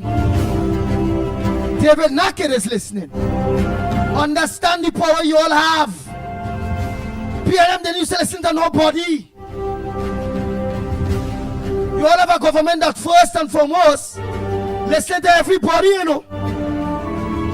But will be listening to the Ground Report especially. Because you are the people that have been struggling for over the years. You have the people that stand up. Never give up. Barry part up. You're listening. Imagine that. It's a lot. So let me know. You see like them send them it have here on the chat day, like the Patricia Reed, the Smiley, the Slimy and all of them there. I don't have time to study them, you know why? Them is where it's called pests, nuisance, demons that don't like themselves and they don't like nobody at all. Let me tell you why. When them government was in power, they're not holding their government into account. They can't say nothing good that the government was doing, the PNM. And then they was waving the flag, the PNM going to win again, the PNM going to win again. The PNM come and lost. They hear statistics, facts, evidence of real misconduct in public office, whereby zero, no money, no ministry. We are running an overdraft of about $1 billion something a month. In the election season, it was about $2 billion, $3 billion. Kamala Pasabi says so also, which is a fact. That's why things happening slow.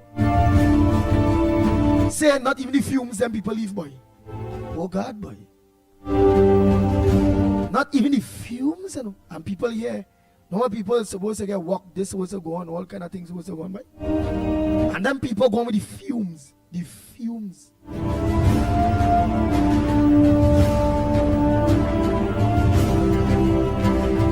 Go with it, but they ain't simply the fumes, right? All the fumes might be able to catch the fire again and, you know, start all the process. Them do that.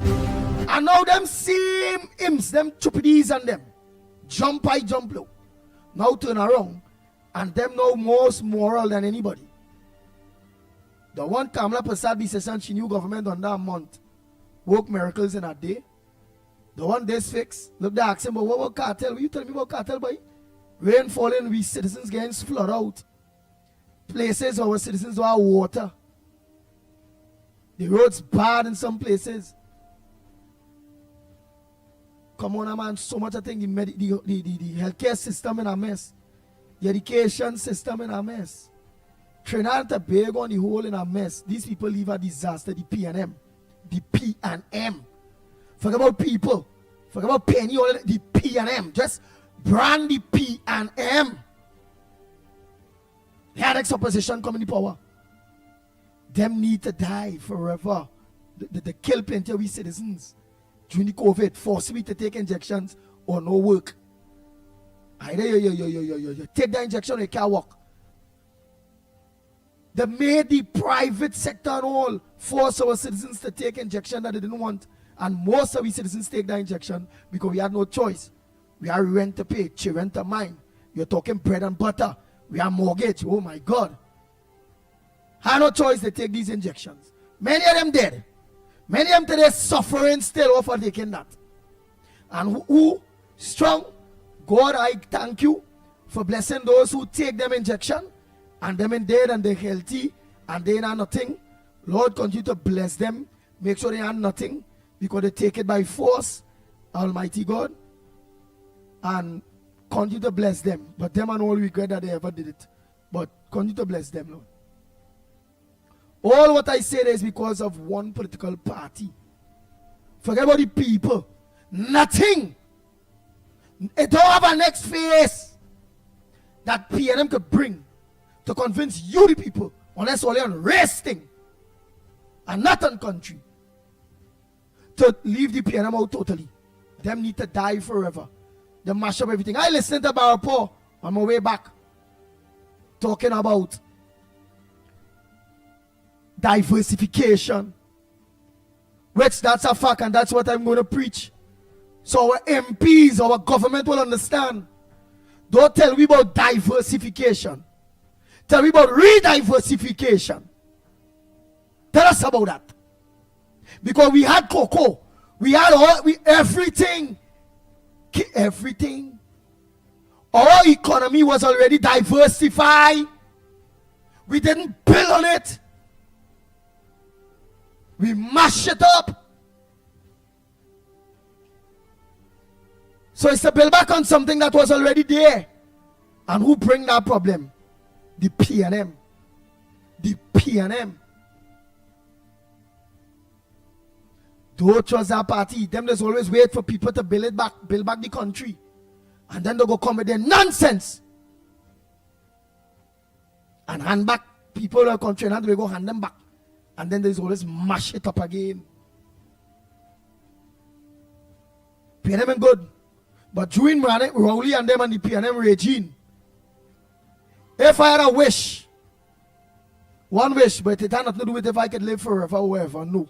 But if I had a wish to lead the PNM day, but move Rowley and bring back Manning, I was taking that wish for the people at Trinidad and Tobago myself. Because Manning was still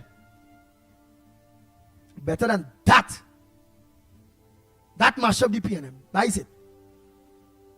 Penny have no power. Facts.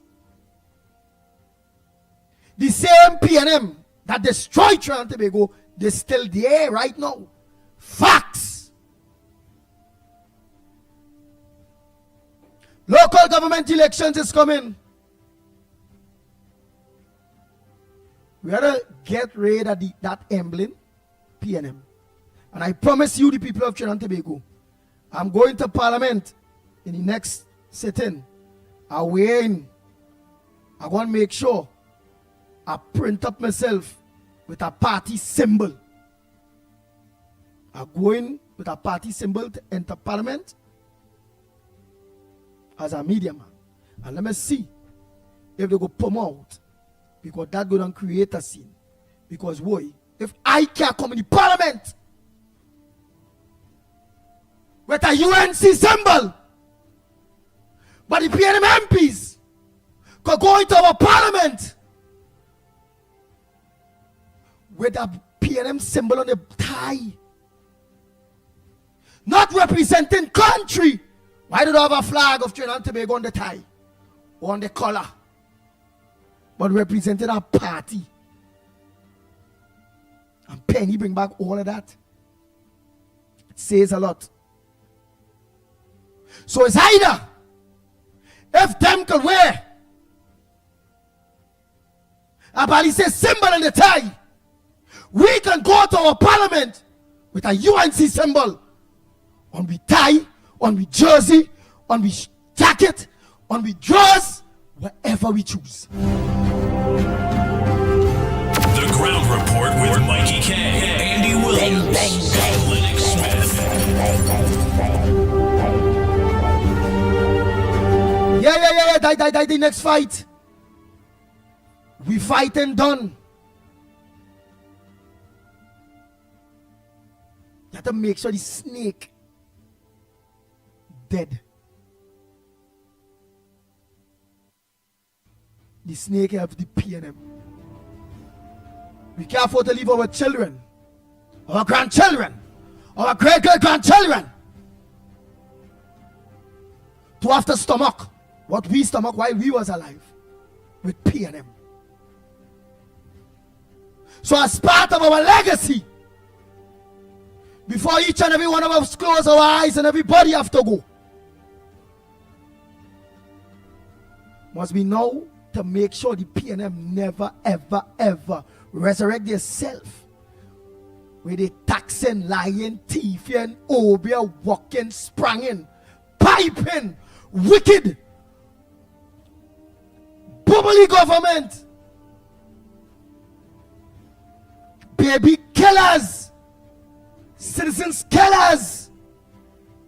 Don't forget what the loss, and we must forget that.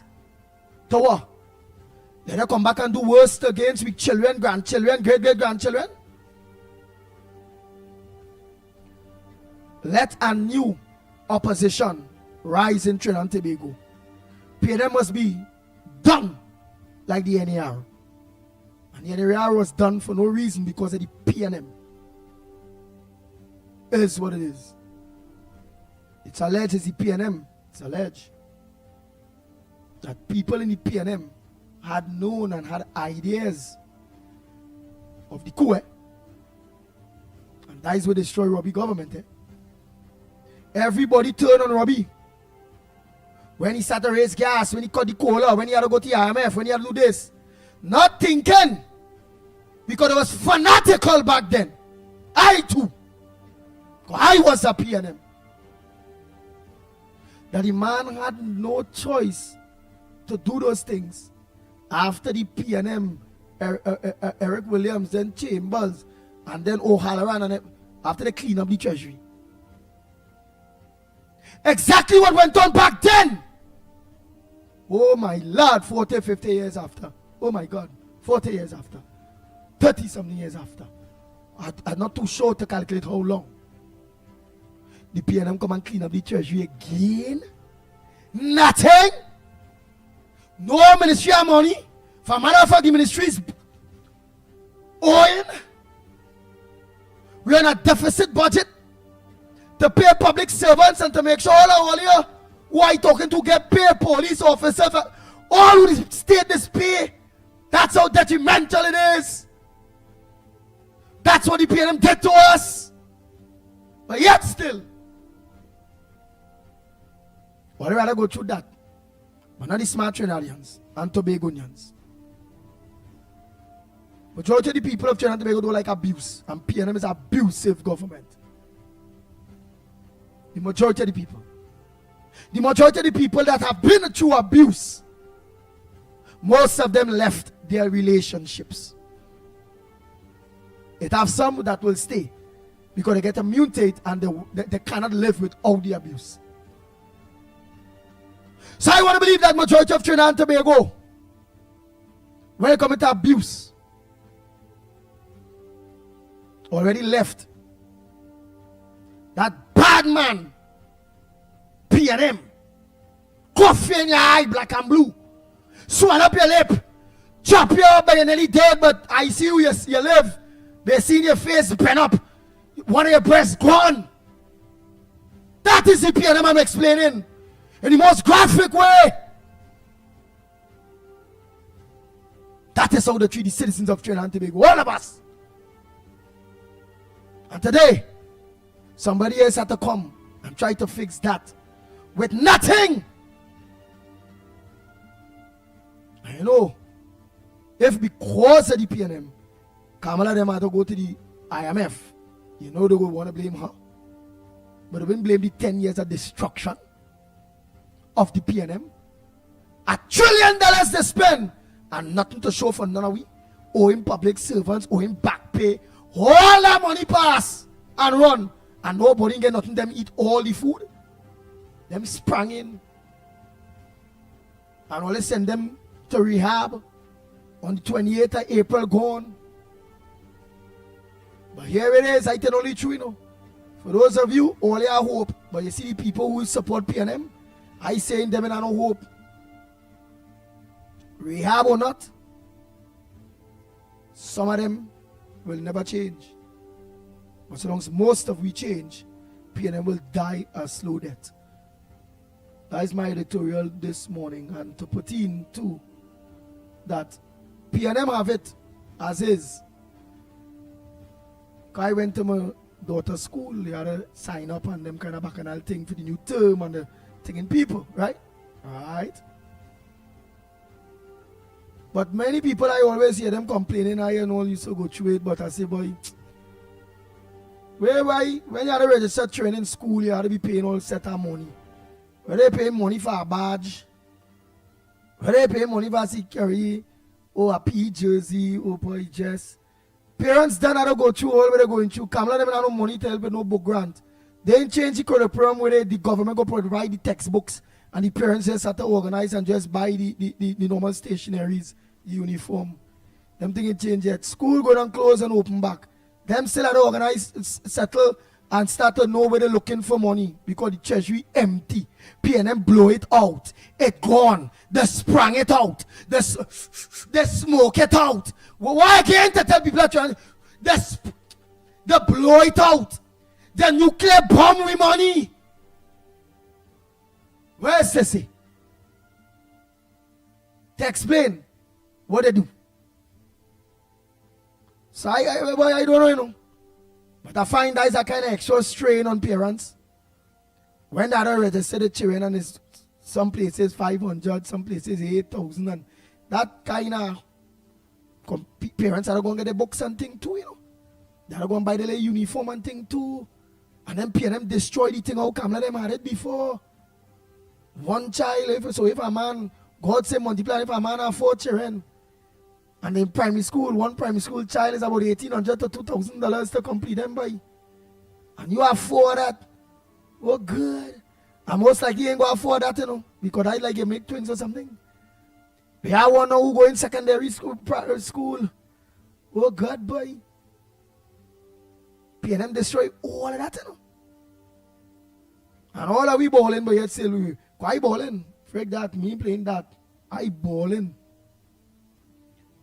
Them balling too, saying great is the PNM, you know.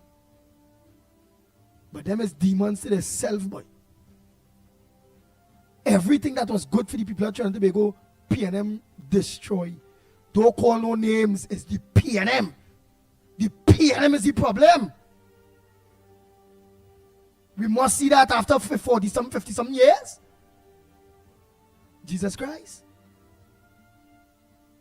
UNC reign. This will be the second time. Basio Pande Kamala and then Kamala again. Robinson Wayne once. That is it, you know. All the rest is PNM, you know. Reign rule this country, you know. Man, that am I too really. I already saw off because PNM was in power, I was going and cost them because the amount of money I had spent at their books and them kind of bacchanal thing there. But I can't, because this is a new government and them come and meet an empty treasury. I know that the UNC had things in place for parents when it comes to children because education was handless. Just as you all see Kamala Prasad Bisesa win that prize and all those various things. Understand? It was very handless.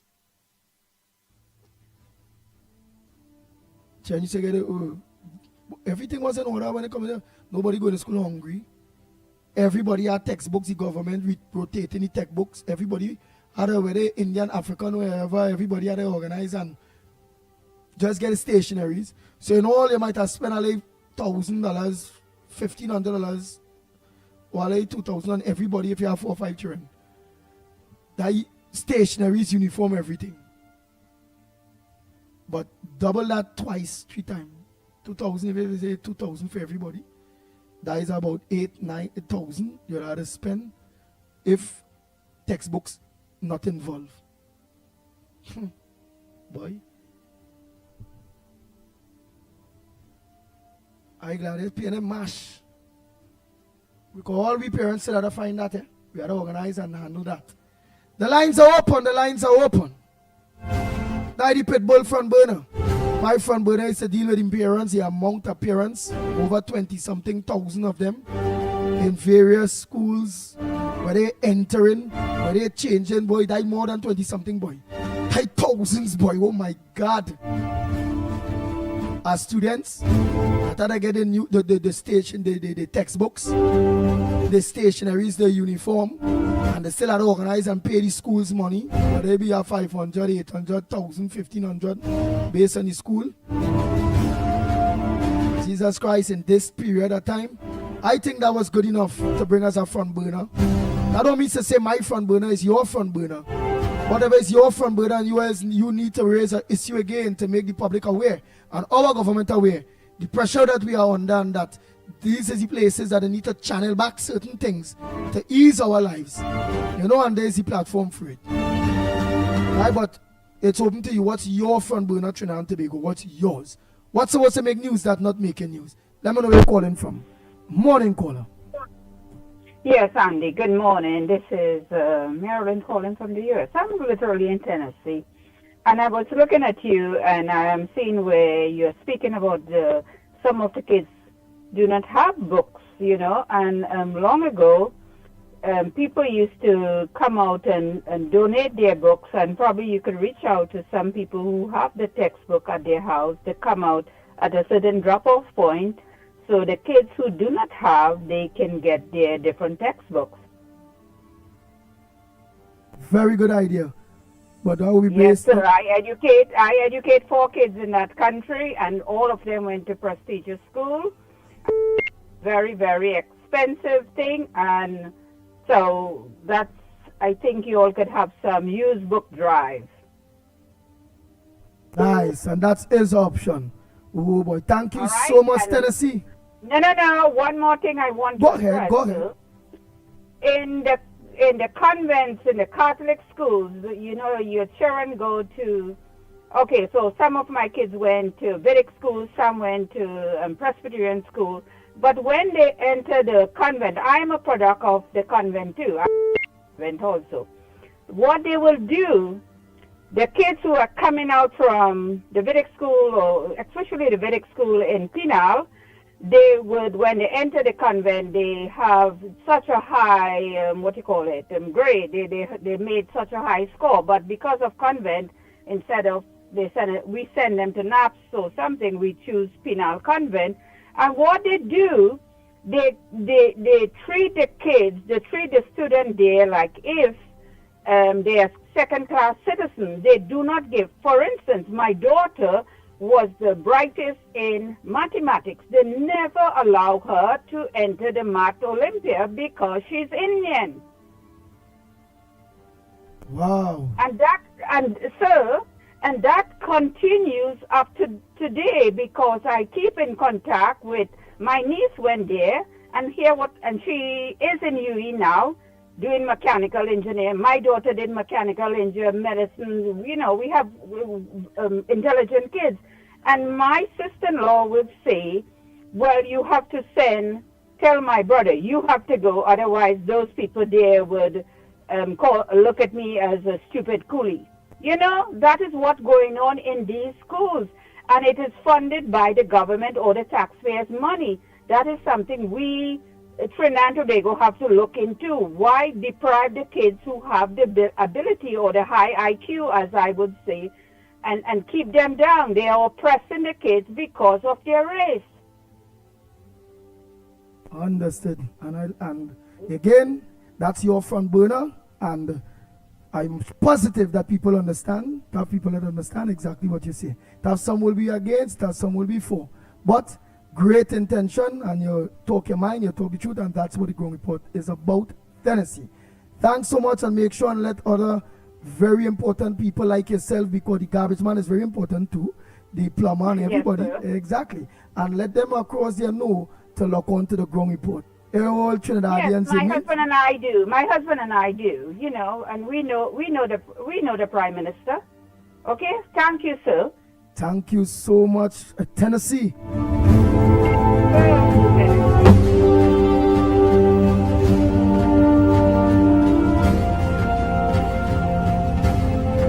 The Ground Report with Mickie K, Andy Williams, and Lennox Smith. Bang, bang, bang. Good morning, caller. Where you calling from, and what's your contribution on the Ground Report this morning? Remember, it's all about nation building. Good morning to all your boys. God, first thing I must say, God bless all your boys this morning. Every day is a different day. I want to say this. I cannot see how people can like PNM. Because when Eric Williams was the prime minister of this country, Eric Williams stopped the train line that was cheap for people to travel. He destroyed that. Eric Williams destroyed cocoa and coffee, agriculture. Yes. Eric Williams, the country has money. This country has money. Oil boom, rice, cane, pitch. You know, everything this country has. Eric Williams paid the people who working hard in the cocoa land, like we. 2 cents a pound, penny a pound, Michelle fig, first class fig with red band. He never cooking pig and other things. And the truck is a pass and they take it up. That man kill agriculture, people start abandoning the estate. That is what he do. Yeah? So the PNM government, all of them come to the strike. When Chambers reaching day, it was problem for he. When Robinson reaching day, Robinson was a good man. What he would have do? What Robinson would have do? He was not a bad person. When Manning went there, Manning could have still do something. Manning didn't show them the country money 2 times. The whole show them will get come back. Manning stopped the gate program. Them could destroy. PNM government is to destroy. Manning bring the gate program. And Rowley stop the gate program. Rowley campaign, he will not stop the gate program. My grandson was a second-year medical student, and he could not afford from third year. And medical students crying all in the road, asking businessmen to help them in his studies. You hear? So this PNM government is going to destroy. I don't know how people could follow them. All of them should go. Kava gone there, the camera should move. All of them big PNM going to racket in the office. And Beckers there, she would not do nothing better. according to all you, that is have nothing better to do. Because when all the things goes on, everybody's God bless you and thank you. Thank you very much. Oh boy, oh boy, oh boy, oh boy, oh boy.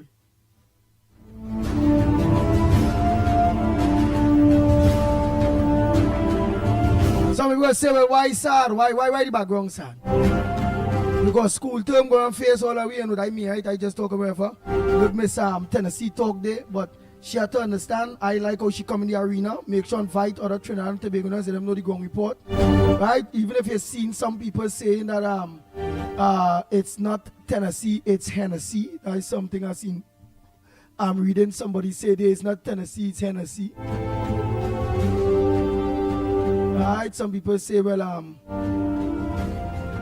that it's the lady's opinion, that's her experience, and to respect it. Right, Slimy only saying, well, fake. Oh, but go at the end of the day, Miss Tennessee, you made the Tennessee, in fact. So sorry about that, because they're so dumb, they're going to run and say, look, the pet boy say Tennessee too, that is Tennessee, the pet boy just says Tennessee. Yeah, they're so dumb, they will do that. So let me correct myself, and all I correct myself, they're so dumb that they wouldn't realize our correction, I will still go with that. Right? So, Miss Tennessee, we welcome your contribution. That's your experience, that's your experience. The Ground Report with Mickie K, Andy Williams, and Lennox Smith. Nice, let's take some calls. Oh, shucks, boy. It's 10 minutes, I know, feeling like I could go out more distance and all that. What do you say? Yeah, well, those of you on Guyana, I think we'll look on to Real Media, TT, Facebook, or YouTube. Corridor transformation, them thing, and they'll get rid of it. Because I feel I might go a little more over the time. Because real people want to make the contributions and then I have a lot of voice notes. Yeah, I have a lot of voice notes up here. Only of them voice notes and them in too long, you know. I mean, or they can't have it too long at all. Especially when I mentioned PNM need to go forever. People go send some long voice notes because boy, for the time I mention PNM and they just go mad. It's like everybody go, I don't only want to see PNM and I going mad too. When I realize that I'm mad. Andy Williams, this is the same lady from San Fernando, West Diane Pedro just sending this video. So the water we send more and more by I don't know how to count down gallons of water now, boy, but what's going on there? So the rusty pipe bursting by the holes now, right? So take care and have a blessed and wonderful day. Thank you very much. Good morning, Krishna here. The next morning and Mickie, good morning. That man they call Rowley, go down in the history book of Trinidad and Tobago, you know. The biggest Obia man and the most lying Prime Minister of Trinidad and Tobago is Rowley. You ever telling you? I worked on it, yeah. Alright. Bang, bang, bang.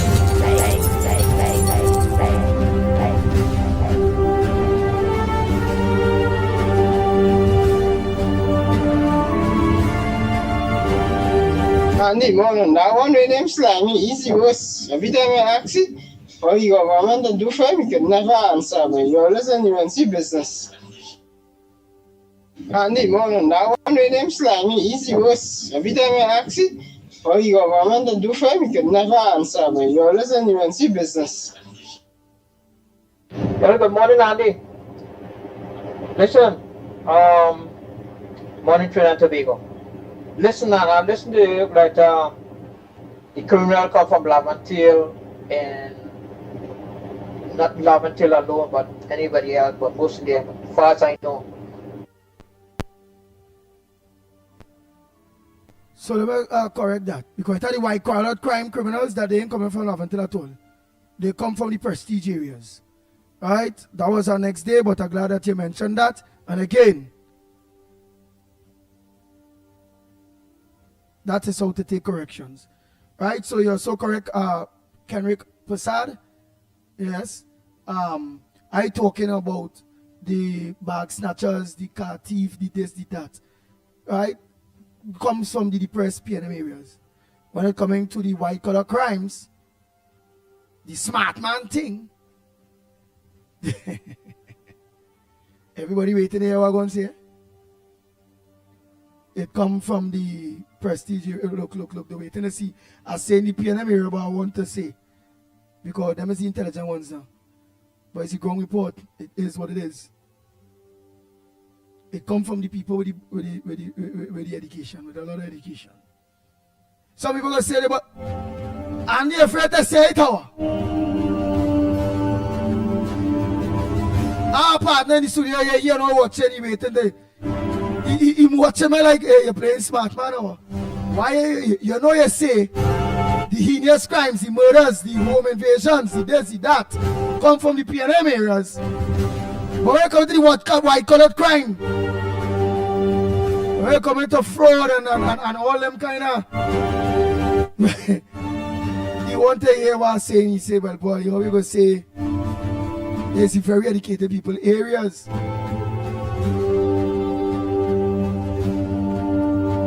But to be fair to me, I'm going to say what area I'm talking about. But I don't like people badger me. Hey, I don't like people force me. I go say what I say. I, as a man, always tell the truth. So for now, because the party trying to force me to say all areas, I'm not doing that at all over nobody telling me what to do. I'm a man of principle. So I will leave the area for next day. And whether it be Patricia Reed, whether it be Slimy, whether it be Mr. Rima, whether it be whoever day, I live in the areas for next day. Simple, plain talk, bad manners. And I'm only doing that because I don't like people force me. Because a man always talk the truth, the whole truth, and nothing but the truth. So don't come in about a time and think in advance at all for me at all. Let me continue my voice notes. Me taking no live calls at all. It's 6 minutes to the hour. Where the hell? I will say tomorrow, lock on to Guyana, the Caribbean, Guyana, Trinidad and Tobago. All the way here, what areas them white collar crime this come from. Right? So look on tomorrow. All of you that work on, whether it be the PNM, Workers' Right Platform, at the end of the day, lock on.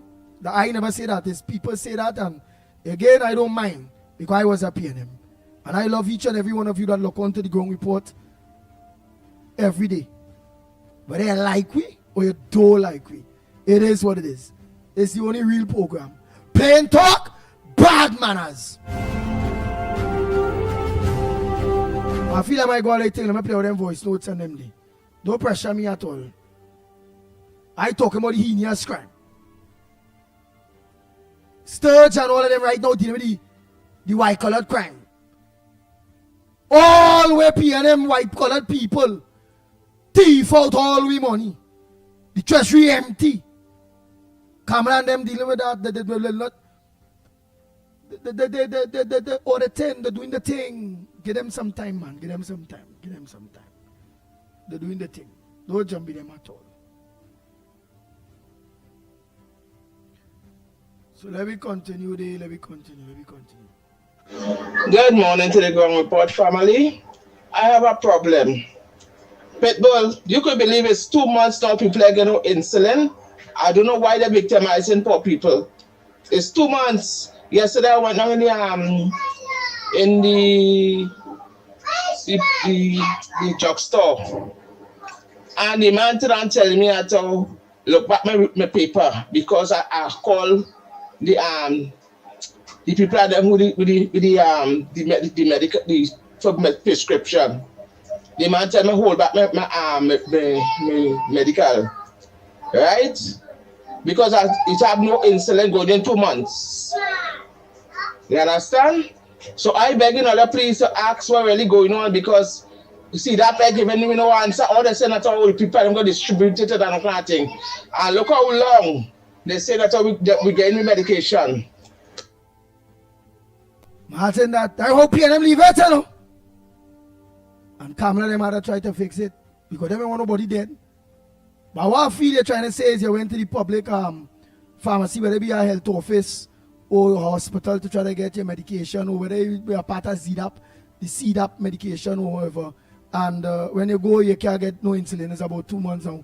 Insulin, some people really need insulin. Insulin is very expensive. You have to buy that. And I thought some people that's diabetics. I think they need that really, really bad. Diabetes. And we have a lot about diabetics in this country. A lot. So, to our government that are listening, that is something very, very serious. We know you all meet that day, nobody. Wow. But you all have to see because, again, all they go end up, because of the transfer of power, having to all their people debt, they go end up on all their hands. And we don't want that at all. So, anybody that listening and whoever and have the ears of our various ministers, MPs, or whoever, just give them an idea that diabetics, people that have diabetes, not getting insulin. One person say 2 months now. We don't know how it go in the other parts of Trinidad or Tobago. Right? That was very important. Thanks so much for the information. Thanks so much. Go ahead. Where are you calling from, caller? What's your contribution? I call him up Santa Flora. Boy. Go ahead, Santa Flora. Morning to everybody. My contribution is they mash up this country from beginning. You know. The first thing they do, they finish out with the train, which was one of the most easiest thing to maintain. Train gone. They closed down Caroni. They could have given the farmers back to run. They closed down Petrotrin. We know what they do with the how you call it, the Pitch Lake. We still in limbo with that. We ain't sure what they do with that. They closed down, they killed the rice farmers from producing rice in this country. They killed the cane farmers with the factory. They killed cocoa, coffee, rice. Palaseco had agriculture place where there's a plant, all kind of vegetables and planting and things. All that gone through the window. They had milk in cattle in the dairy all over the country. All that gone through the window. And people still not seeing this way. I don't know what to say about people. People should have just say to have no more pain in it. Thank you. Thank you so much.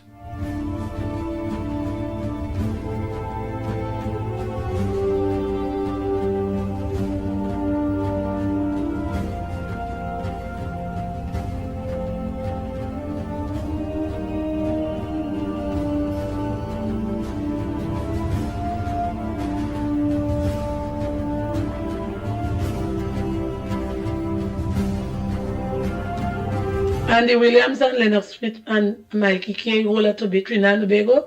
Good morning. You see that conversation with that shooting at that man up by me here, Mount St. George. That conversation, let me make it make sense. 74 years old, suffering with Alzheimer's, not hear properly. One I not see from. What attack he could attack you? You's a young man. And he's an old man. You have the advantage over him because how could he come to you with a knife and you carry your hand and take out the knife and drop it on the ground as an old man? Eh? How you come now to say the man attack you? But the 3 shot you give him, 3 shot, and you call your friends and them to come and pick him up, to carry him away in the hospital without the family then knowing. Eh? Carry him away. And when you gone up in the hospital, the family gone up in the hospital, all you register him as a menace at that and John Doe. That is a man that live in the village for years. He ain't no John Doe. He, the little boy, know him because he damn neighbor. He know him. But he's so trigger happy and like to use gun that he just 3 shot for old man where he could do you. And he was in a box as he wasn't even dressed. His daughter said he does go for a little walk every morning and when he come back, he does knock she door and call. She say, you think he dey home? So he knock in the door. You talking about man come to attack you. And your friends and them cooking it up for you. And then the policeman in Tobago, Eli, who in charge, he's saying a thorough investigation will be put into this arson attack. And everybody saying, no fire, no there, no way there. So why they doing them thing there? I want Mr. Alexander to be inside of it. Let the Homeland Security get in this thing here. This is nonsense. An old man, everybody know him in the village. He don't trouble people. He don't attack nobody. He will call you because he realize he feel you're not answering. The man will call you because he feel you ain't want to answer him. But the man, we don't know that is his daughter, we know that he don't hear. So he go call you, and when you answer, he feel you're not answering, but you have to shake your hand for him to know, yes, you hear what he say. What this man could do, what he could do, trigger happy, these little boys that they give guns say is police, and all of them cooking up for one of them, is the most police vehicle I ever seen in my village in 3 days. And when you call them for something, they don't come. You go down there and make a report, they still ain't coming. But they come for that because they want to cook up the partner thing. Don't follow that nonsense what you hearing there, you know? Because everybody in Mountain George know that man. And if they come around and ask, he ain't no menace. He's not a menace. They're too liar than... Wow. Tomorrow I want to play that over for the many that will be on, because I don't think we on Gael no more. But wow. That had to play back. I had to keep that Mother Bernie there. Wow, wow, wow. Andy and Lennox, as he carry a build, find him out. He come out and he went on some old derelict boat somewhere in Chagarama, say, and saying that how it have a sort of wreckage there, and it's seeping oil in the environment and damaging the environment with pollution. But like he now see them boat there, where he was for the last 10 years.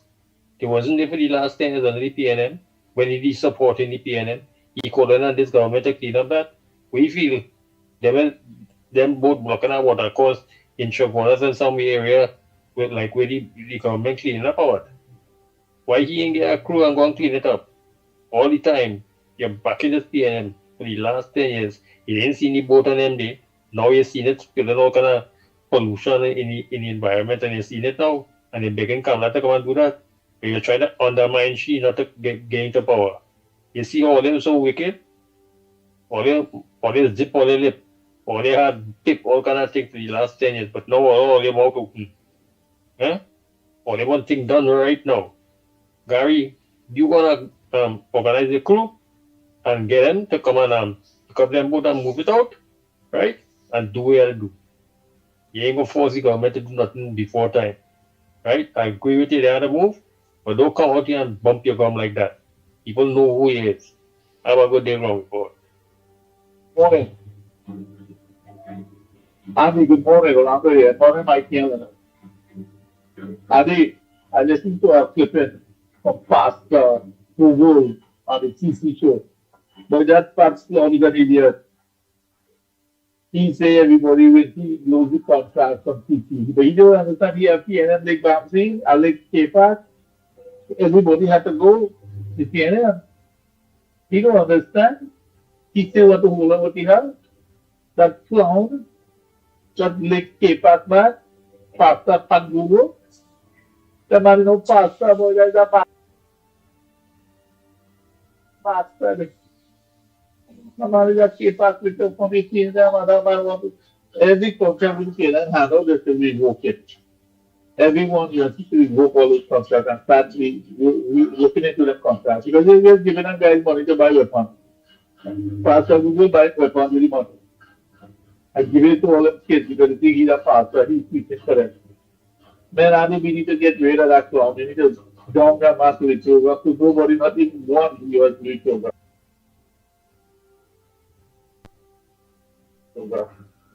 They need to get out of the TV because the man looks so sloppy with the big fat nose in front of the TV. Okay, Andy, talk to you later, my friend. Bye. Good morning, Andy and Lennox. I watched the news last night and I see an incident happening in Tobago where some taxi driver man who used to drive two children to and from school. He raped two little girls, one is 15 and one is 12 years. Right? And he impregnated the 15-year-old one. And that report was made to the police since March month. And that man's still out, driving around the place, right? Free as a bird.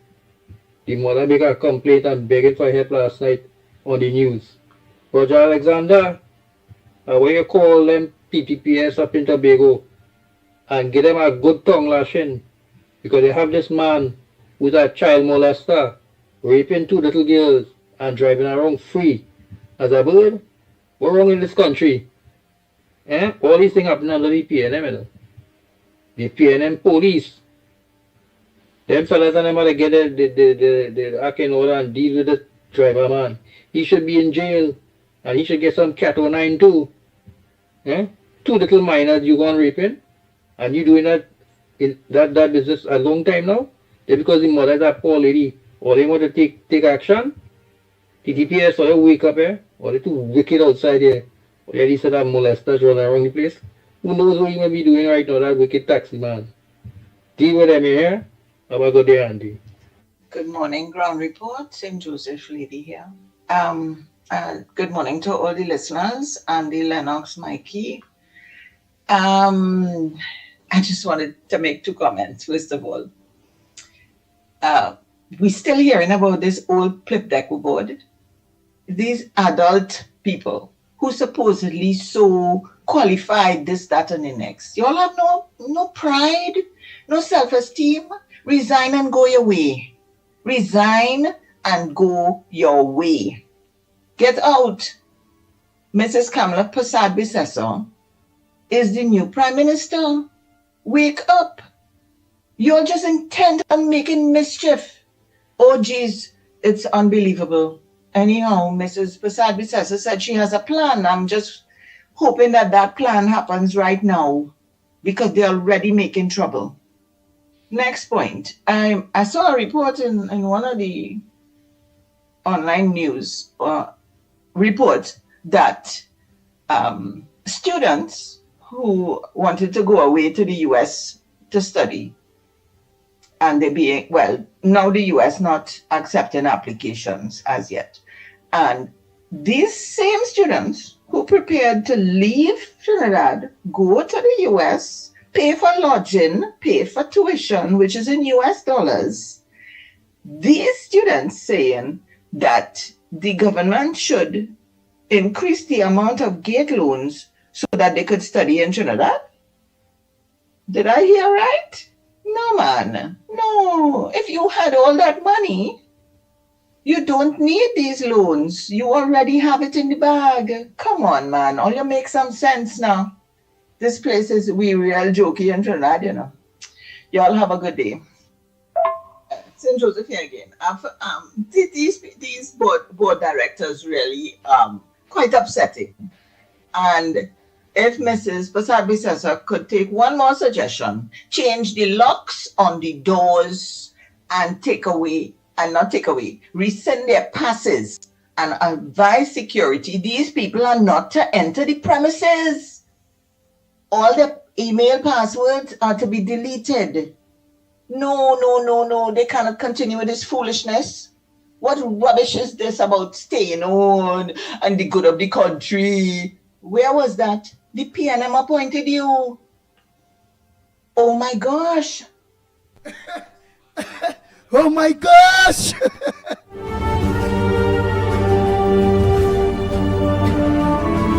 Good morning, Mickie, Lennox, Andy.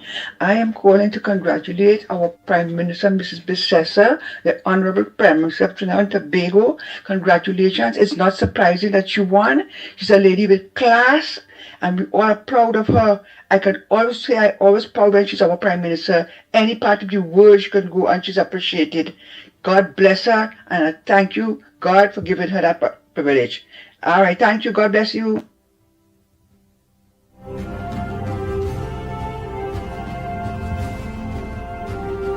Good morning, Ground Report. This is Shagonas. The video I just sent you is for the mother of the nation. She is the greatest woman ever set foot in Trinidad and Tobago. She worthy to be praised as the mother of the nation. Prince, and good morning, Andy and Lennox. Well, and everyone on the line. Well, one of my concerns is actually we should have a call center.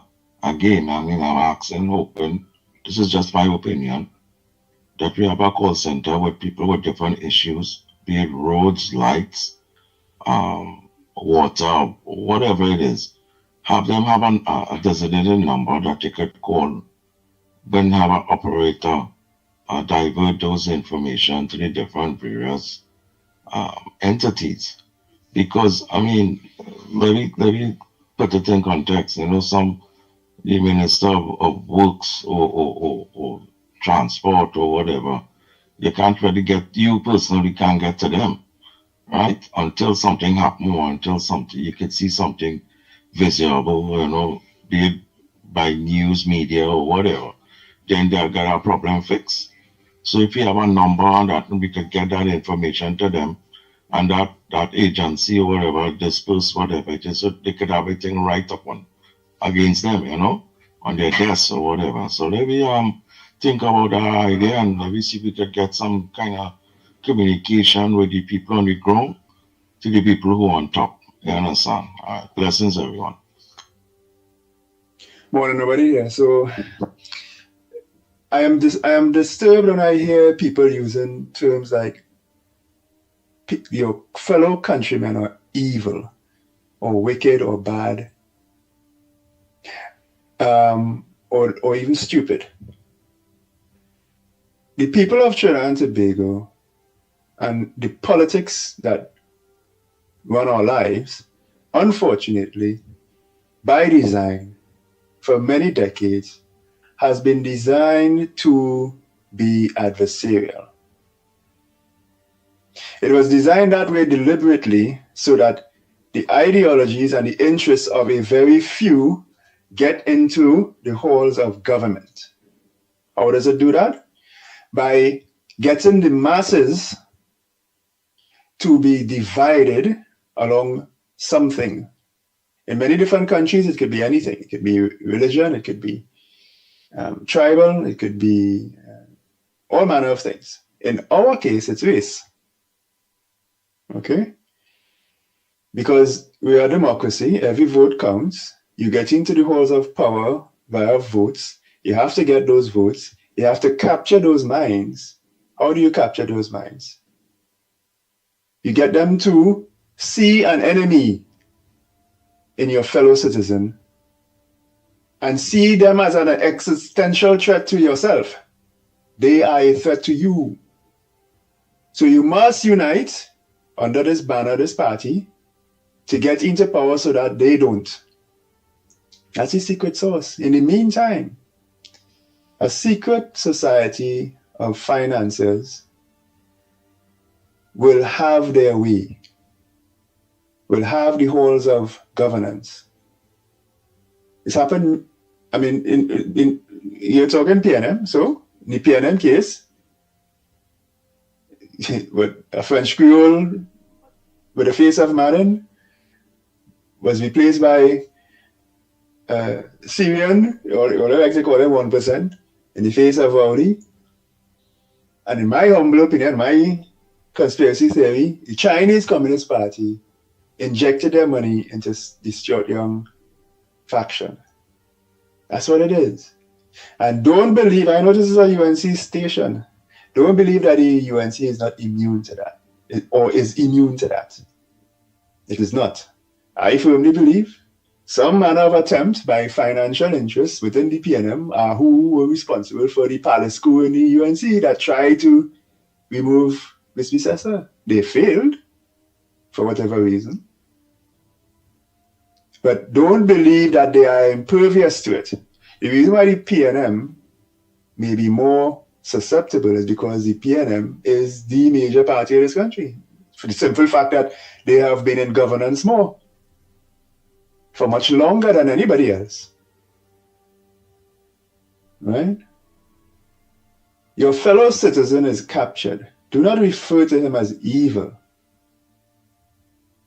Okay? And furthermore, we need to develop a better system of governance, a political system that doesn't focus so much on winning elections to defeat somebody, but how do we collaborate, all of us, as many of us as possible, when it comes to governance? More interest groups, more ideologies, more interests having a say, and their say, not relying on anybody else's voice. I do not agree that the secret to unity is everybody must agree to unite under one party. No. You will just reintroduce the problem. All a financial interest have to do is capture that party and we're back to square one. We need to introduce more interest groups, more ideologies into governance. And I've suggested proportional representation in the House of Representatives. Different groups in society, whether it's based on your job or your station in life, should be in the House of Representatives. That will form the base of our governance system.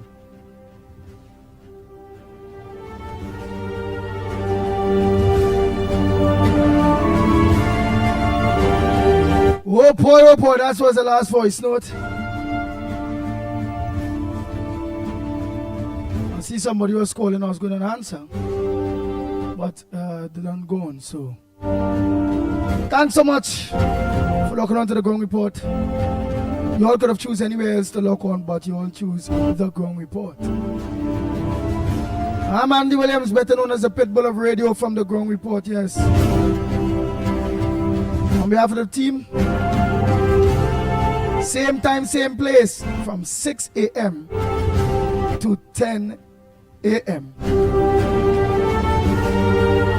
So until tomorrow morning, please God, we are out of here. The Ground Report with Mickie K and Andy Williams. Folks, don't forget corridor transformation tonight. Yes, he did mention that corridor transformation for night. So you all make sure lock on to our very own Lennox the Mighty Smith. Tonight again from 8 o'clock, corridor transformation. Thanks so much for reminding me, buddy.